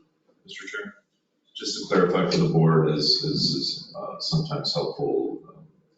Shelley, Tina Wilson from the city, Rock, our county assessor, there was somebody else there too, but got together and chatted through both of these applications, just so you're aware that there is some staff conversation that happens in each instance that these arise, so fully understanding of where this project was in conversation versus the actual construction piece, because there's a little bit of a nuance on the city side where really the requirement of the application is when the building permit is acquired, which is often far into the conversation of that individual actually signing off on a purchase agreement with a builder.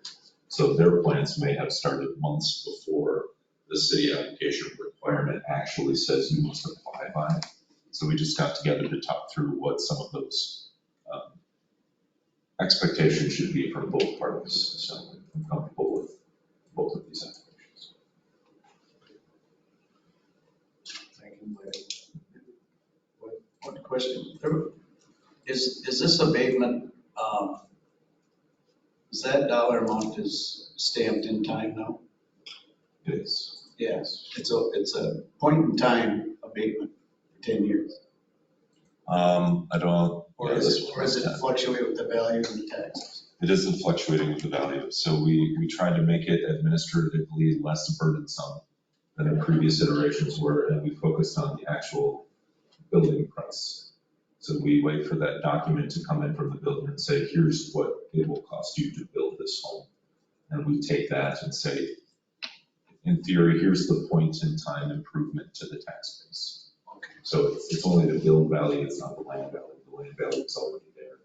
So we take the actual construction price and calculate the abatement, whatever term length they request based upon that build price or the improvement value price to the county's tax base. So I think there was some question about that back when this first came into existence. There was, it was pretty burdensome on staff because you're going through and recalculating all of these every single year because something is changing every single year. And if you look at it back over the span of 10 years, was it worth that effort? Probably not, because the market's going to go up and down. That's a better way to do it. Any other discussion? We do have a motion and a second on the floor. All those in favor, aye? Aye. Those opposed, same sign. That motion carries for that resolution. The next one is a public hearing to consider residential tax abatement from Wayne R. and Joanne M. Kruger. We will move into public hearing at 10:16. Is anyone here for public comment? Anyone here for public comment? Anyone here for public comment? I'll look for a motion to move out of public comment. So moved. Motion by Commissioner Walter, second by Commissioner Krause. Any discussion? All those in favor, aye? Aye. Those opposed, same sign. We move out at 10:17 of the public comment, out of the public hearing, excuse me. Now we will look for resolution 2023-44. I'll look for a motion for that resolution. So moved. Second. We have a motion by Commissioner Krause, a second by Commissioner Christopherson. Is there any discussion? There's no discussion. All those in favor, aye. Aye. Those opposed, same sign. That motion also carries for resolution 2023-24. Moving on to number 6 is the administration update. Mr. Chair, if the board is willing to take about a 2-minute recess so I can refill my water. Yes.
So it's just how they're set up.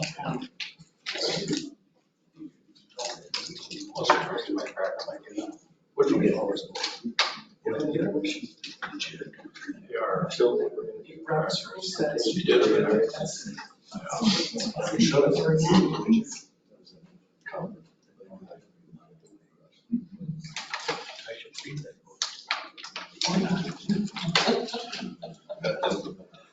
All right, we're back. Reel it in. All right, thank you, Mr. Chair.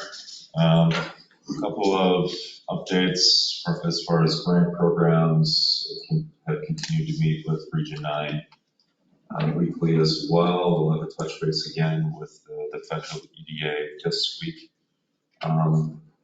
Just this morning, I received the revised feasibility study from Region 9, which changed focus from what was originally the Clear Lake Press building back to the Community Services building and explain and talk through some of the rationale there.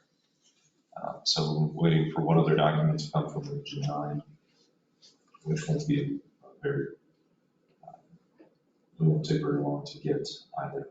Our hope was even by the end of next week to be able to submit that application to the federal DDA prior to the Thanksgiving week. There isn't anything magical or mystical about that particular date. That's just what we put on the calendar and communicate to the federal EDA that we were looking to submit by. And the thing that will really deviate that is if something changes from the budget narrative, which I would not expect, or we are still waiting for a couple of letters of support as well from legislative delegates, so at the federal level. So if those are delayed, then we'll wait to include those with the application itself, as those are helpful. We do have one of the federal delegates already in hand as well. But all of our partner agencies and some of the synergizing type of agencies, higher education, schools, etc. We already have them, so we're in good shape there. I have had a couple of conversations with the construction team, the construction review individuals at the federal EDA, particularly the use of Woodside Company, who was here this morning in work session, about what ability we would have as a county to be able to use them as a general contractor going forward. As part of the requirement for the 8900 application, of course, was having a preliminary engineering assessment report done, which they did. But they also went further than that and really put together a full site design concept and but will be very close to a buildable package. So EDA gets a little weird with how those conversations happen and when people come in timing to certain projects. So my ask to them is essentially, what do I need to omit on the budget worksheet of the application in cost specific to the preliminary planning measures for Woodside to be able to use Woodside in the future? Why that makes a lot of sense is because most companies are not going to come in and say, oh, another company designed this plan, we'll just take it and implement it. It's not really how that works. So for a very minimal cost that the county has absorbed to date, we can omit those A&E costs or those architectural and engineering costs incurred by Woodside to date from reimbursement on the budget worksheet of the 8900.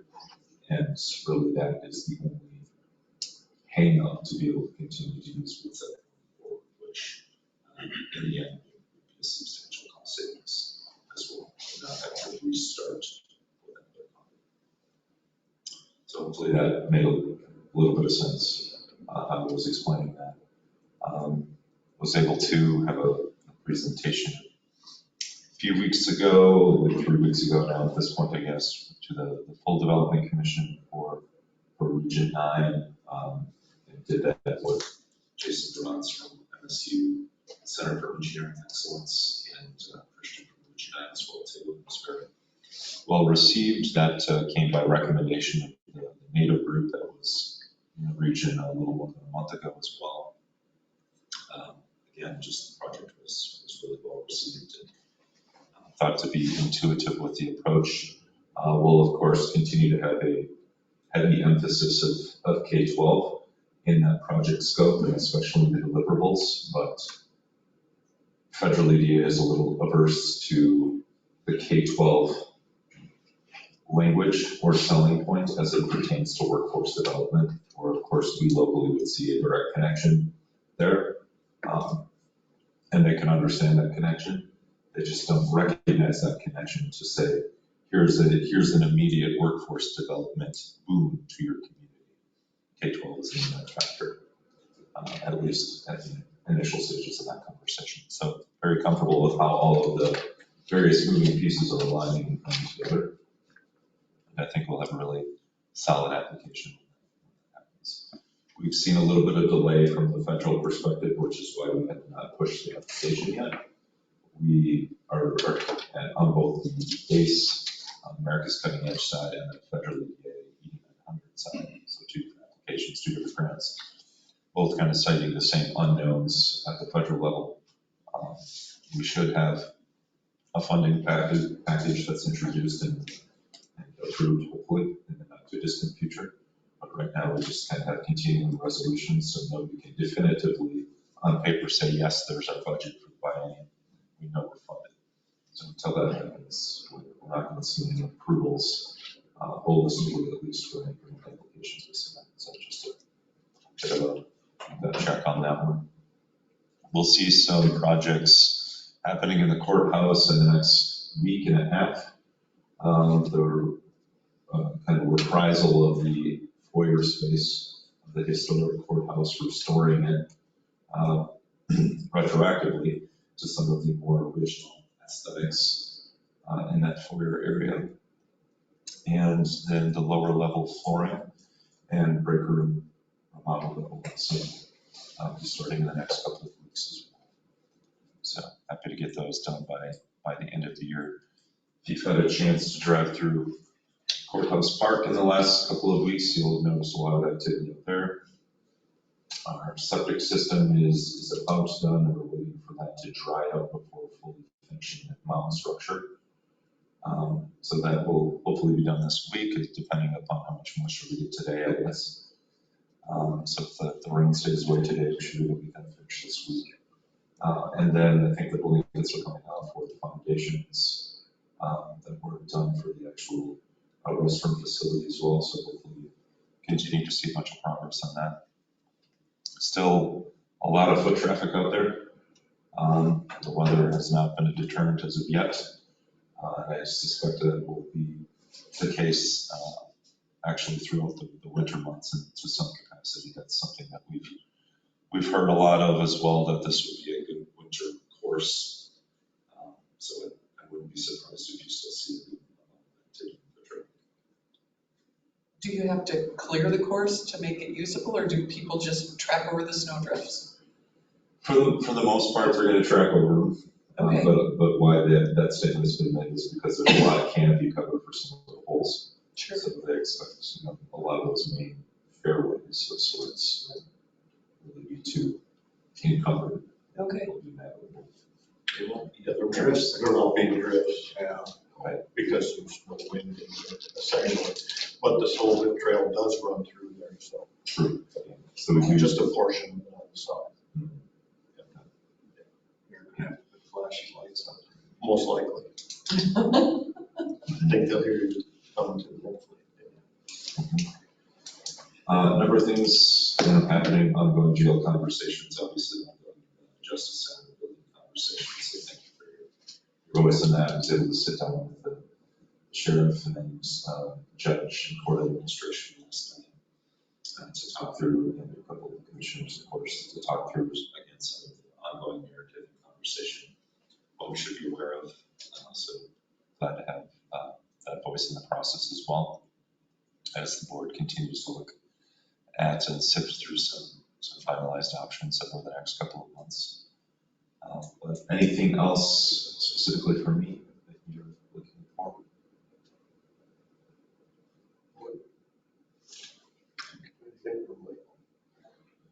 I will keep talking until his voice is completely gone.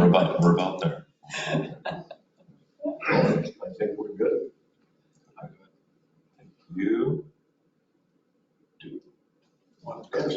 Do we have we need a board decision, right? To which contractor we go with, as far as who we're working with, right? Woodseth versus BKV. So the reason I asked that question of Dana this morning is what would the board be committing to in this next phase? Is they approach it a little different than BKV does. BKV, as you know, had essentially a hard stop built into the design phase, which is what we're approaching with Woodseth now, which is the actual blocking and stacking elements of taking proposed square footages and then showing an actual 3D model or rendering of how they actually functionally could fit together, and then calculating costs based upon the actual stacking of those together. Because the cost estimates will absolutely change based on one way or the other based upon the actual blocking and stacking. As we're taking the concept of spaces and now putting it on in a model to say how do these things fit together or do they, and what do we have to amend to make sure that they do seamlessly.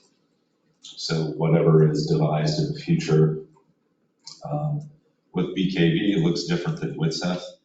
BKV right now is essentially calls for the for Woodseth, as you heard, is a much more layered and nested approach to say we want maximize the project timeline.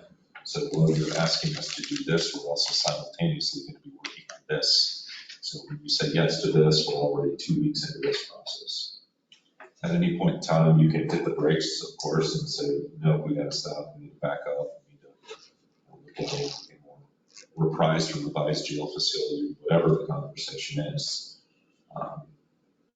You're kind of at that point right now with BKB versus Woodseth is still preliminarily in that design phase, of course. So that February 20th date that Dana mentioned one would be to bring back and show you, here's what the 3D modeling looks like with the site, the actual dirt analysis, the elevation analysis, the building heights, and then how all of those rooms from the program conceptually can fit in those spaces.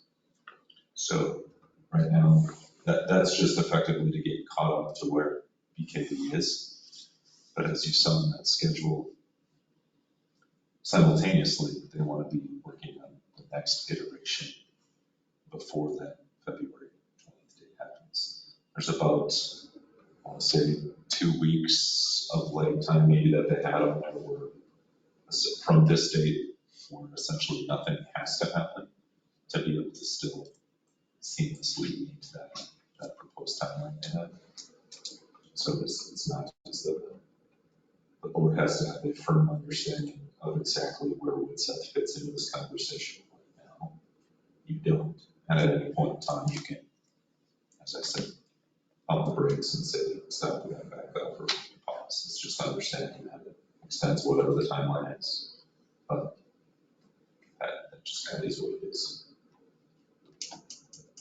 So in terms of listening sessions that have been discussed, I would think you want to have kind of an idea in your head of here's the best direction to go and here's why. Before those are scheduled, but maybe not a different idea where you're just struggling with the actual overall public perception, which is hard to gauge on a county-wide level. In the course of 2 or 3 conversations, it's tough to understand exactly what that is. It's not new information. The information's been out there for a really long time, and people, community-wide, have known about the conversation for quite a long time. So I obviously don't know how much your phone is ringing based upon that information that's been out there. But you can sell the rationale, I guess, one way or the other, and why those public meetings happen the way that they do. So are we still moving forward with those public meeting dates? We have previously Completely at the board's discretion. I'm more than happy to move forward with them personally, but completely at the board's discretion for your comfort. And we can make that decision on the 20th and still be able to pull them off, or do we got to make that decision today? You can still pull them off. So the chair can schedule a meeting whenever the chair wants to schedule a meeting. So you don't need official board action to say, here's when the date's going to be. You can come back on the next meeting day, the 21st, and just revisit and say, by the way, we scheduled a meeting, the board scheduled a meeting, or called a meeting for these times on these dates. Just so it's more generally consumed or transparent, which I understand is the intent. But you don't have to take action today to say, here are the dates. If you want to collectively talk through what makes sense, that's a great plan. But you don't have to feel pressure to take board action to set a date today.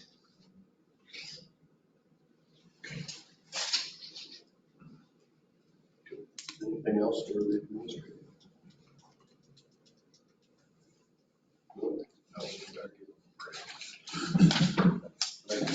I guess I would direct the chair then, or my opinion to the chair is to move forward with those. Actively look at some dates in December. Have those for the 21st meeting. All right. Yeah, that's right. Right.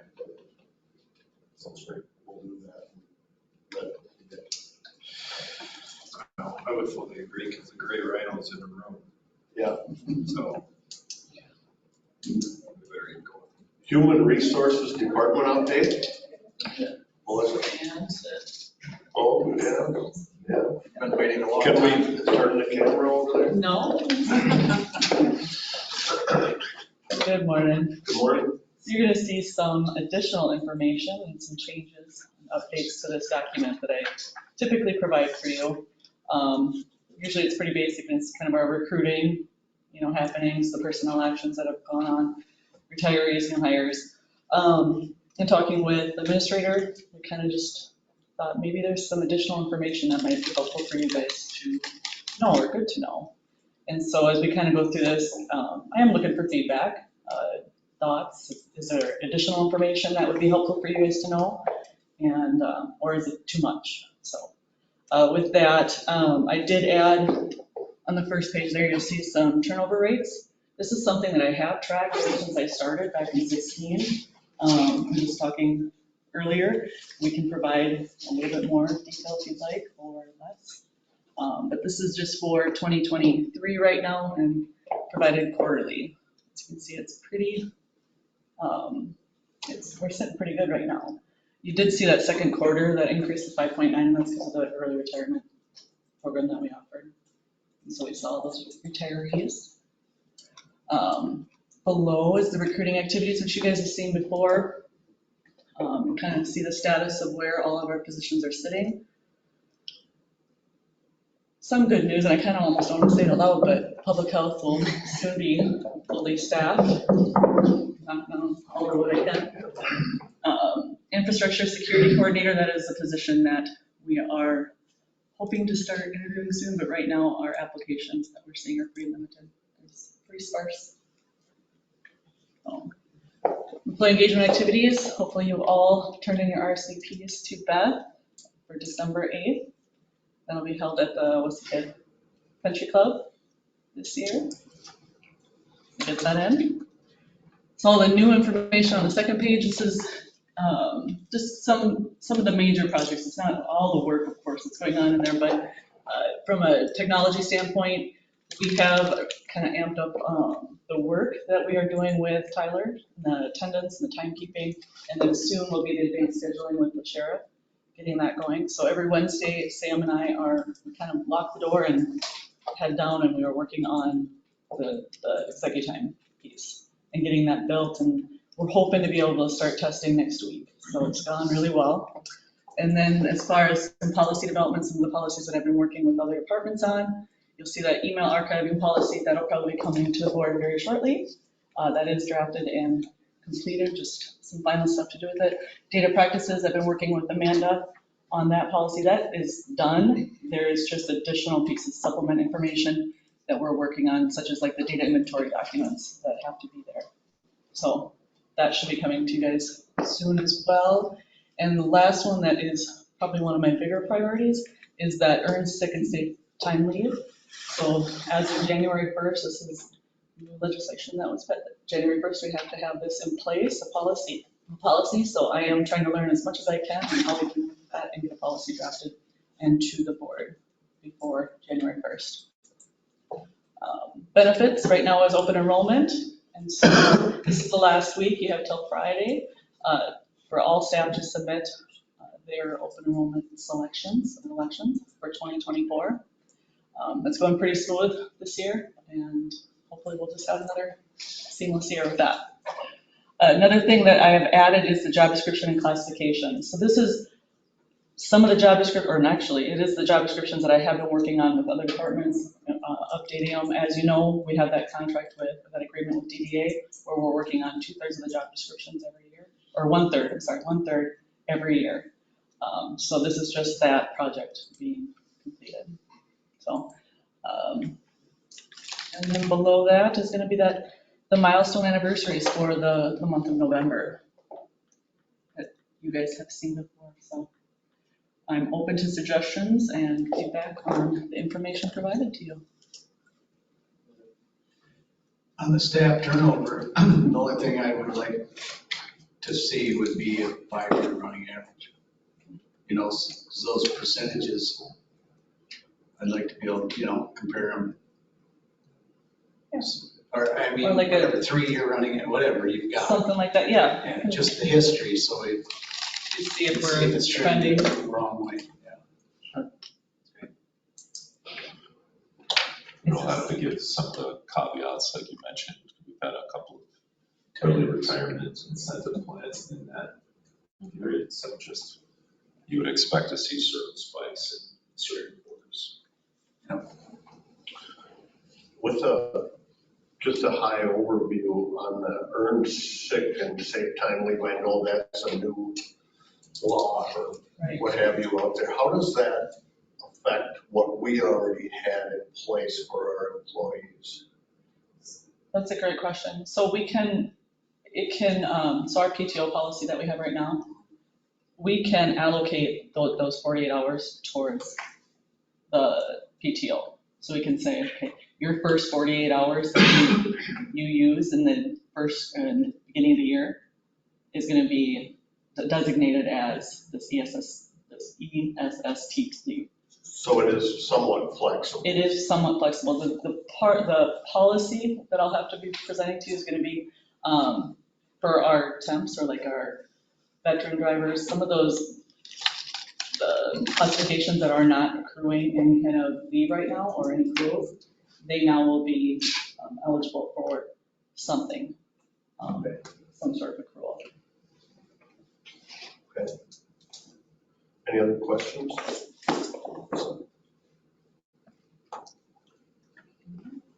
Thank you. Thank you very much.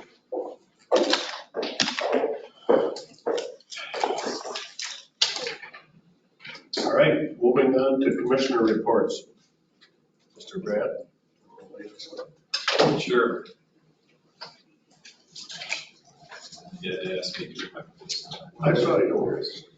Why don't we go back to our last meeting? I think we've caught up to last meeting, correct? 24th. Yeah. 24th? Yeah. All right.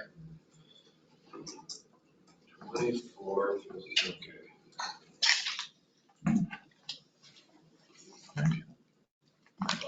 Yeah, well, no, it's 17th. Board work session. Yeah, 17, you're right. Yeah, 17. There you go. I'd be confused.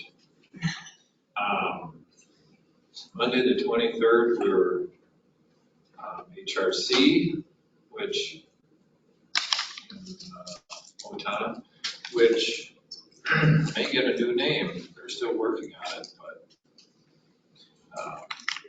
they have a different name coming, so we'll see what happens. Lots of changes going on over there. But as Bill mentioned with BevCom, the letters going out, got to see some of them. Tuesday was, I didn't go, but it was the State House Bonding Committee, the city chambers. And then that morning also, kind of a ditch thing, well, it is a ditch thing, but I'm involved in a mutual ditch. So you have, it's interesting that I'm involved in the mutual ditch system and the county ditch system and also the private ditch system. So you get to learn all the different phases of how ditches are built out. You know, you have the county way of building things out on the benefit side, the mutual ditch system that I'm in is built out on a per acre basis. And then you also have the private, which is private, that you take care of the whole thing yourself. So I get a lot of that different views of how people view ditches and how they get paid for and all that. Then the 25th was District 7 in Nicollet. And then 2 p.m. was the commissioner debate at the high school. Also stopped out at the courthouse that day, that afternoon, and looked at the work that had been done.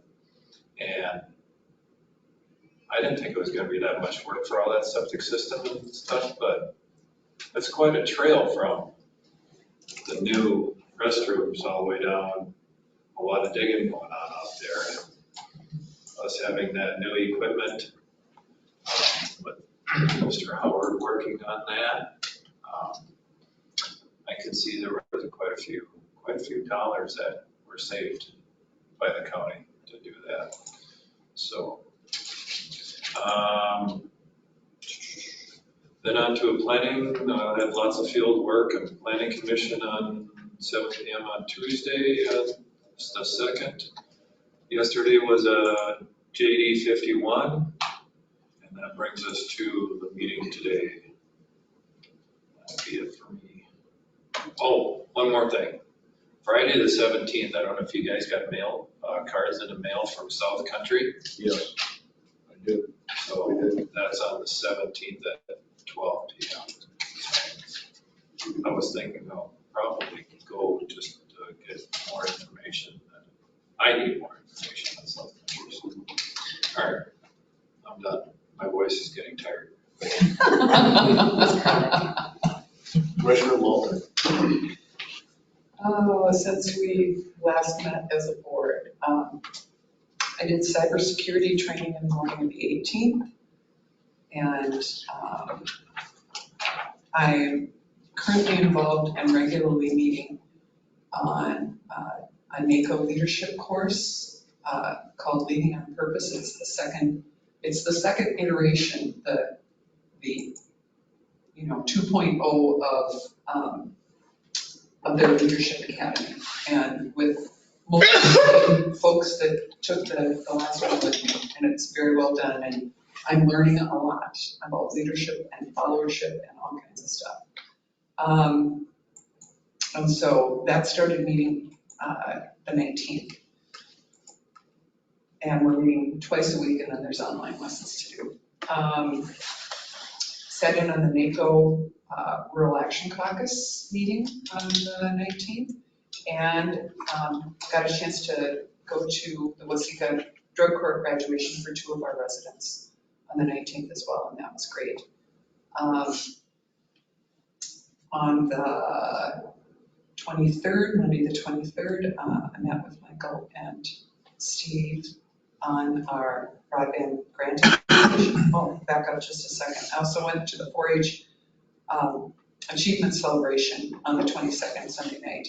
Got to sit next to Commissioner Hargis' parents and had a great evening celebrating 4-H there. In Janesville on the evening of the 23rd.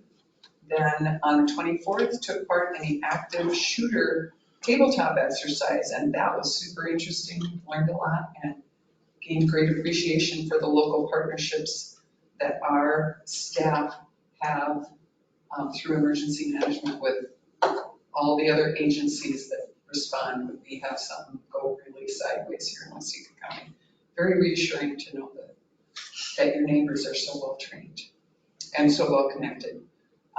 Funding work group after that, then I got to go down to City Hall, Waseca City Hall for the House Capital Investment group visit, and that was fun to be a part of. On the 25th, we were at the District 7 AMC meeting over in Nicollet County, and that afternoon I attended the commissioner debate for commissioner candidates. Another funding work group for SHAC on the 26th, and Leading on Purpose, and then I was with Commissioner Hargis to visit with a resident about some planning and zoning issues and try to help get some clarity on how to move things forward on that particular project. Spent a little time with our staff at Treats on the Street. That was a great event. Thanks staff for what you do to make sure that the courthouse is a friendly place and that people know us. Then on Halloween, had a SHAC and MDH leadership meeting and a community partner emergency management team meeting later in the afternoon. The first was a recap of the community health conversations. That was an online meeting. Our local CHB presented their results from their community conversations. NACO Health Steering Committee was that afternoon. On the second, once again, that leadership group got together. And Planning Commission on the second in the evening. I was there not in my role as a commissioner, but just as a facilitator, since our planning specialist is still out on leave. A very good job to the family. Well, bless your heart. Staff did a great job of preparing the materials so that it was easy to do. What was that again? I sat in as the facilitator for the planning commission because Monet is out right now and somebody's got to lead the meeting. Okay. So, and since I'm somewhat familiar with the materials and since staff is awesome about putting together PowerPoints and all kinds of different things that it's really needed, I could just present and let the board make their decisions. So you were, that wasn't something Shelley was comfortable with, you were just kind of standing in for. Yes. Okay. Shelley supported and took the minutes, which also has to be done. It really is a two-person job. Sure. And so, and only, past life as a teacher makes me pretty comfortable doing that. So I was glad I could help. Well, it'll be good when Mommy gets back. She's the pro at it. Yesterday, Ditch 51. And then yesterday afternoon, 21C joint leadership for public health. Then after that, a meeting with Michael and Commissioner Hargett to meet with the judge and talk a little bit more about Justice Center ideas and address some of the concerns and answer some questions. I would bring up just one thing real quick. Yesterday at JD 51, once again, we ran into a situation where we had landowners come to the final hearing with questions or things that affect the redetermination. That should have been done. That should have been done at the landowner meeting. I would really like us to think about how, and I talked to Cale Van Bruggen, and he said, typically in his experience, a quarter to a third of those what should be final hearings don't end up being final because we have just what happened yesterday happen. But he said in counties that do these hearings that have done more redeterminations, it gets to be less because landowners know they need to come to that landowner meeting. Here, people just don't come until they get that final notice and they go, oh, you mean I'm gonna have to pay this money? And they don't even understand that that end column isn't what they owe. It's only a theory of what they might owe if over a period of time, if we did X, a theoretical amount of maintenance on that ditch. So I would really like us to figure out how to do a little property owner education. I don't think they understand how expensive it gets to be when that final hearing isn't that final hearing and we get to go back to the drawing board and have the cost of noticing all over again and making those amendments and mailing, doing all those mailings. On big ditch systems, that's substantial. So you guys weren't able to complete it? We were not. So it'll come to, we don't have to have Mr. Van Bruggen down. Again, Kyle, we can just do it, three of us. Yeah, three of us can do it here, four of us. For this particular ditch system, because it is a joint ditch system, but the majority of the acres are on us, Blue Earth County commissioners were comfortable with us doing the final hearing with the three of us being the quorum for that. So we did that as a cost savings. But overall, I know we've run into this a couple times in the last year where we got people showing up at the last one. And I'd like us to think, how can we, is it a cover letter for those landowner meetings from the commissioners saying, emphasizing how important it is that they be involved in that process early, and that it is costing the taxpayers extra money. It's the property owners that bear that extra cost, and they don't even know they're wasting their own money at this point, and that frustrates me. So those are some of the things that I was thinking, and there you go. We can have further discussion about that. I'm done, thanks. Just one question on your, you two had gotten together with the judge. Were some of the things addressed that were in the email that you sent out then? Okay, you were able to talk or get through some of that? Okay. Michael did a great job of presenting factual information that helped clarify some of the concerns she had. Good. All right. Mine will be short and sweet. 17th, way back that afternoon, we did have a Mid-Prairie Joint Powers Board.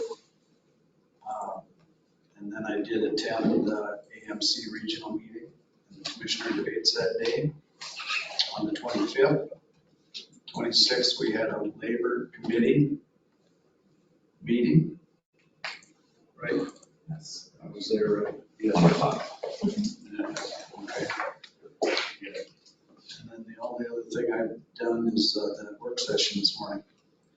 So I have unfortunately missed a few meetings in the last couple of weeks. One was being Scott, South Country Health Alliance. I wanted to get to that one, didn't make it. There was 2 dates that were preliminarily set, 15th and 17th. Now you guys say you got a newsletter or 17th is set for the 17th, Friday?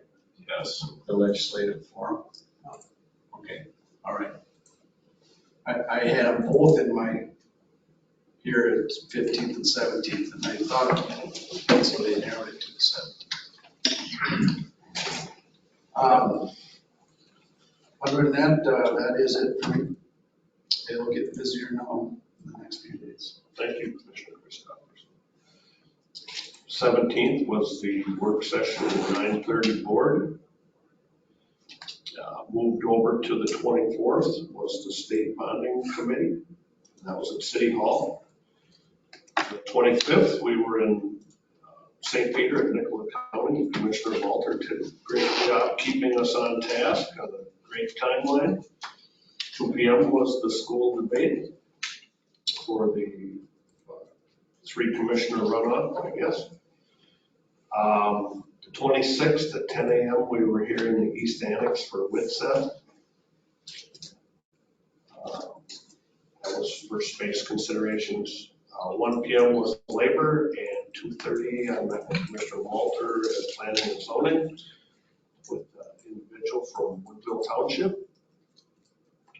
The 28th, I had the Arts Council Fall fundraiser that evening. That was fun.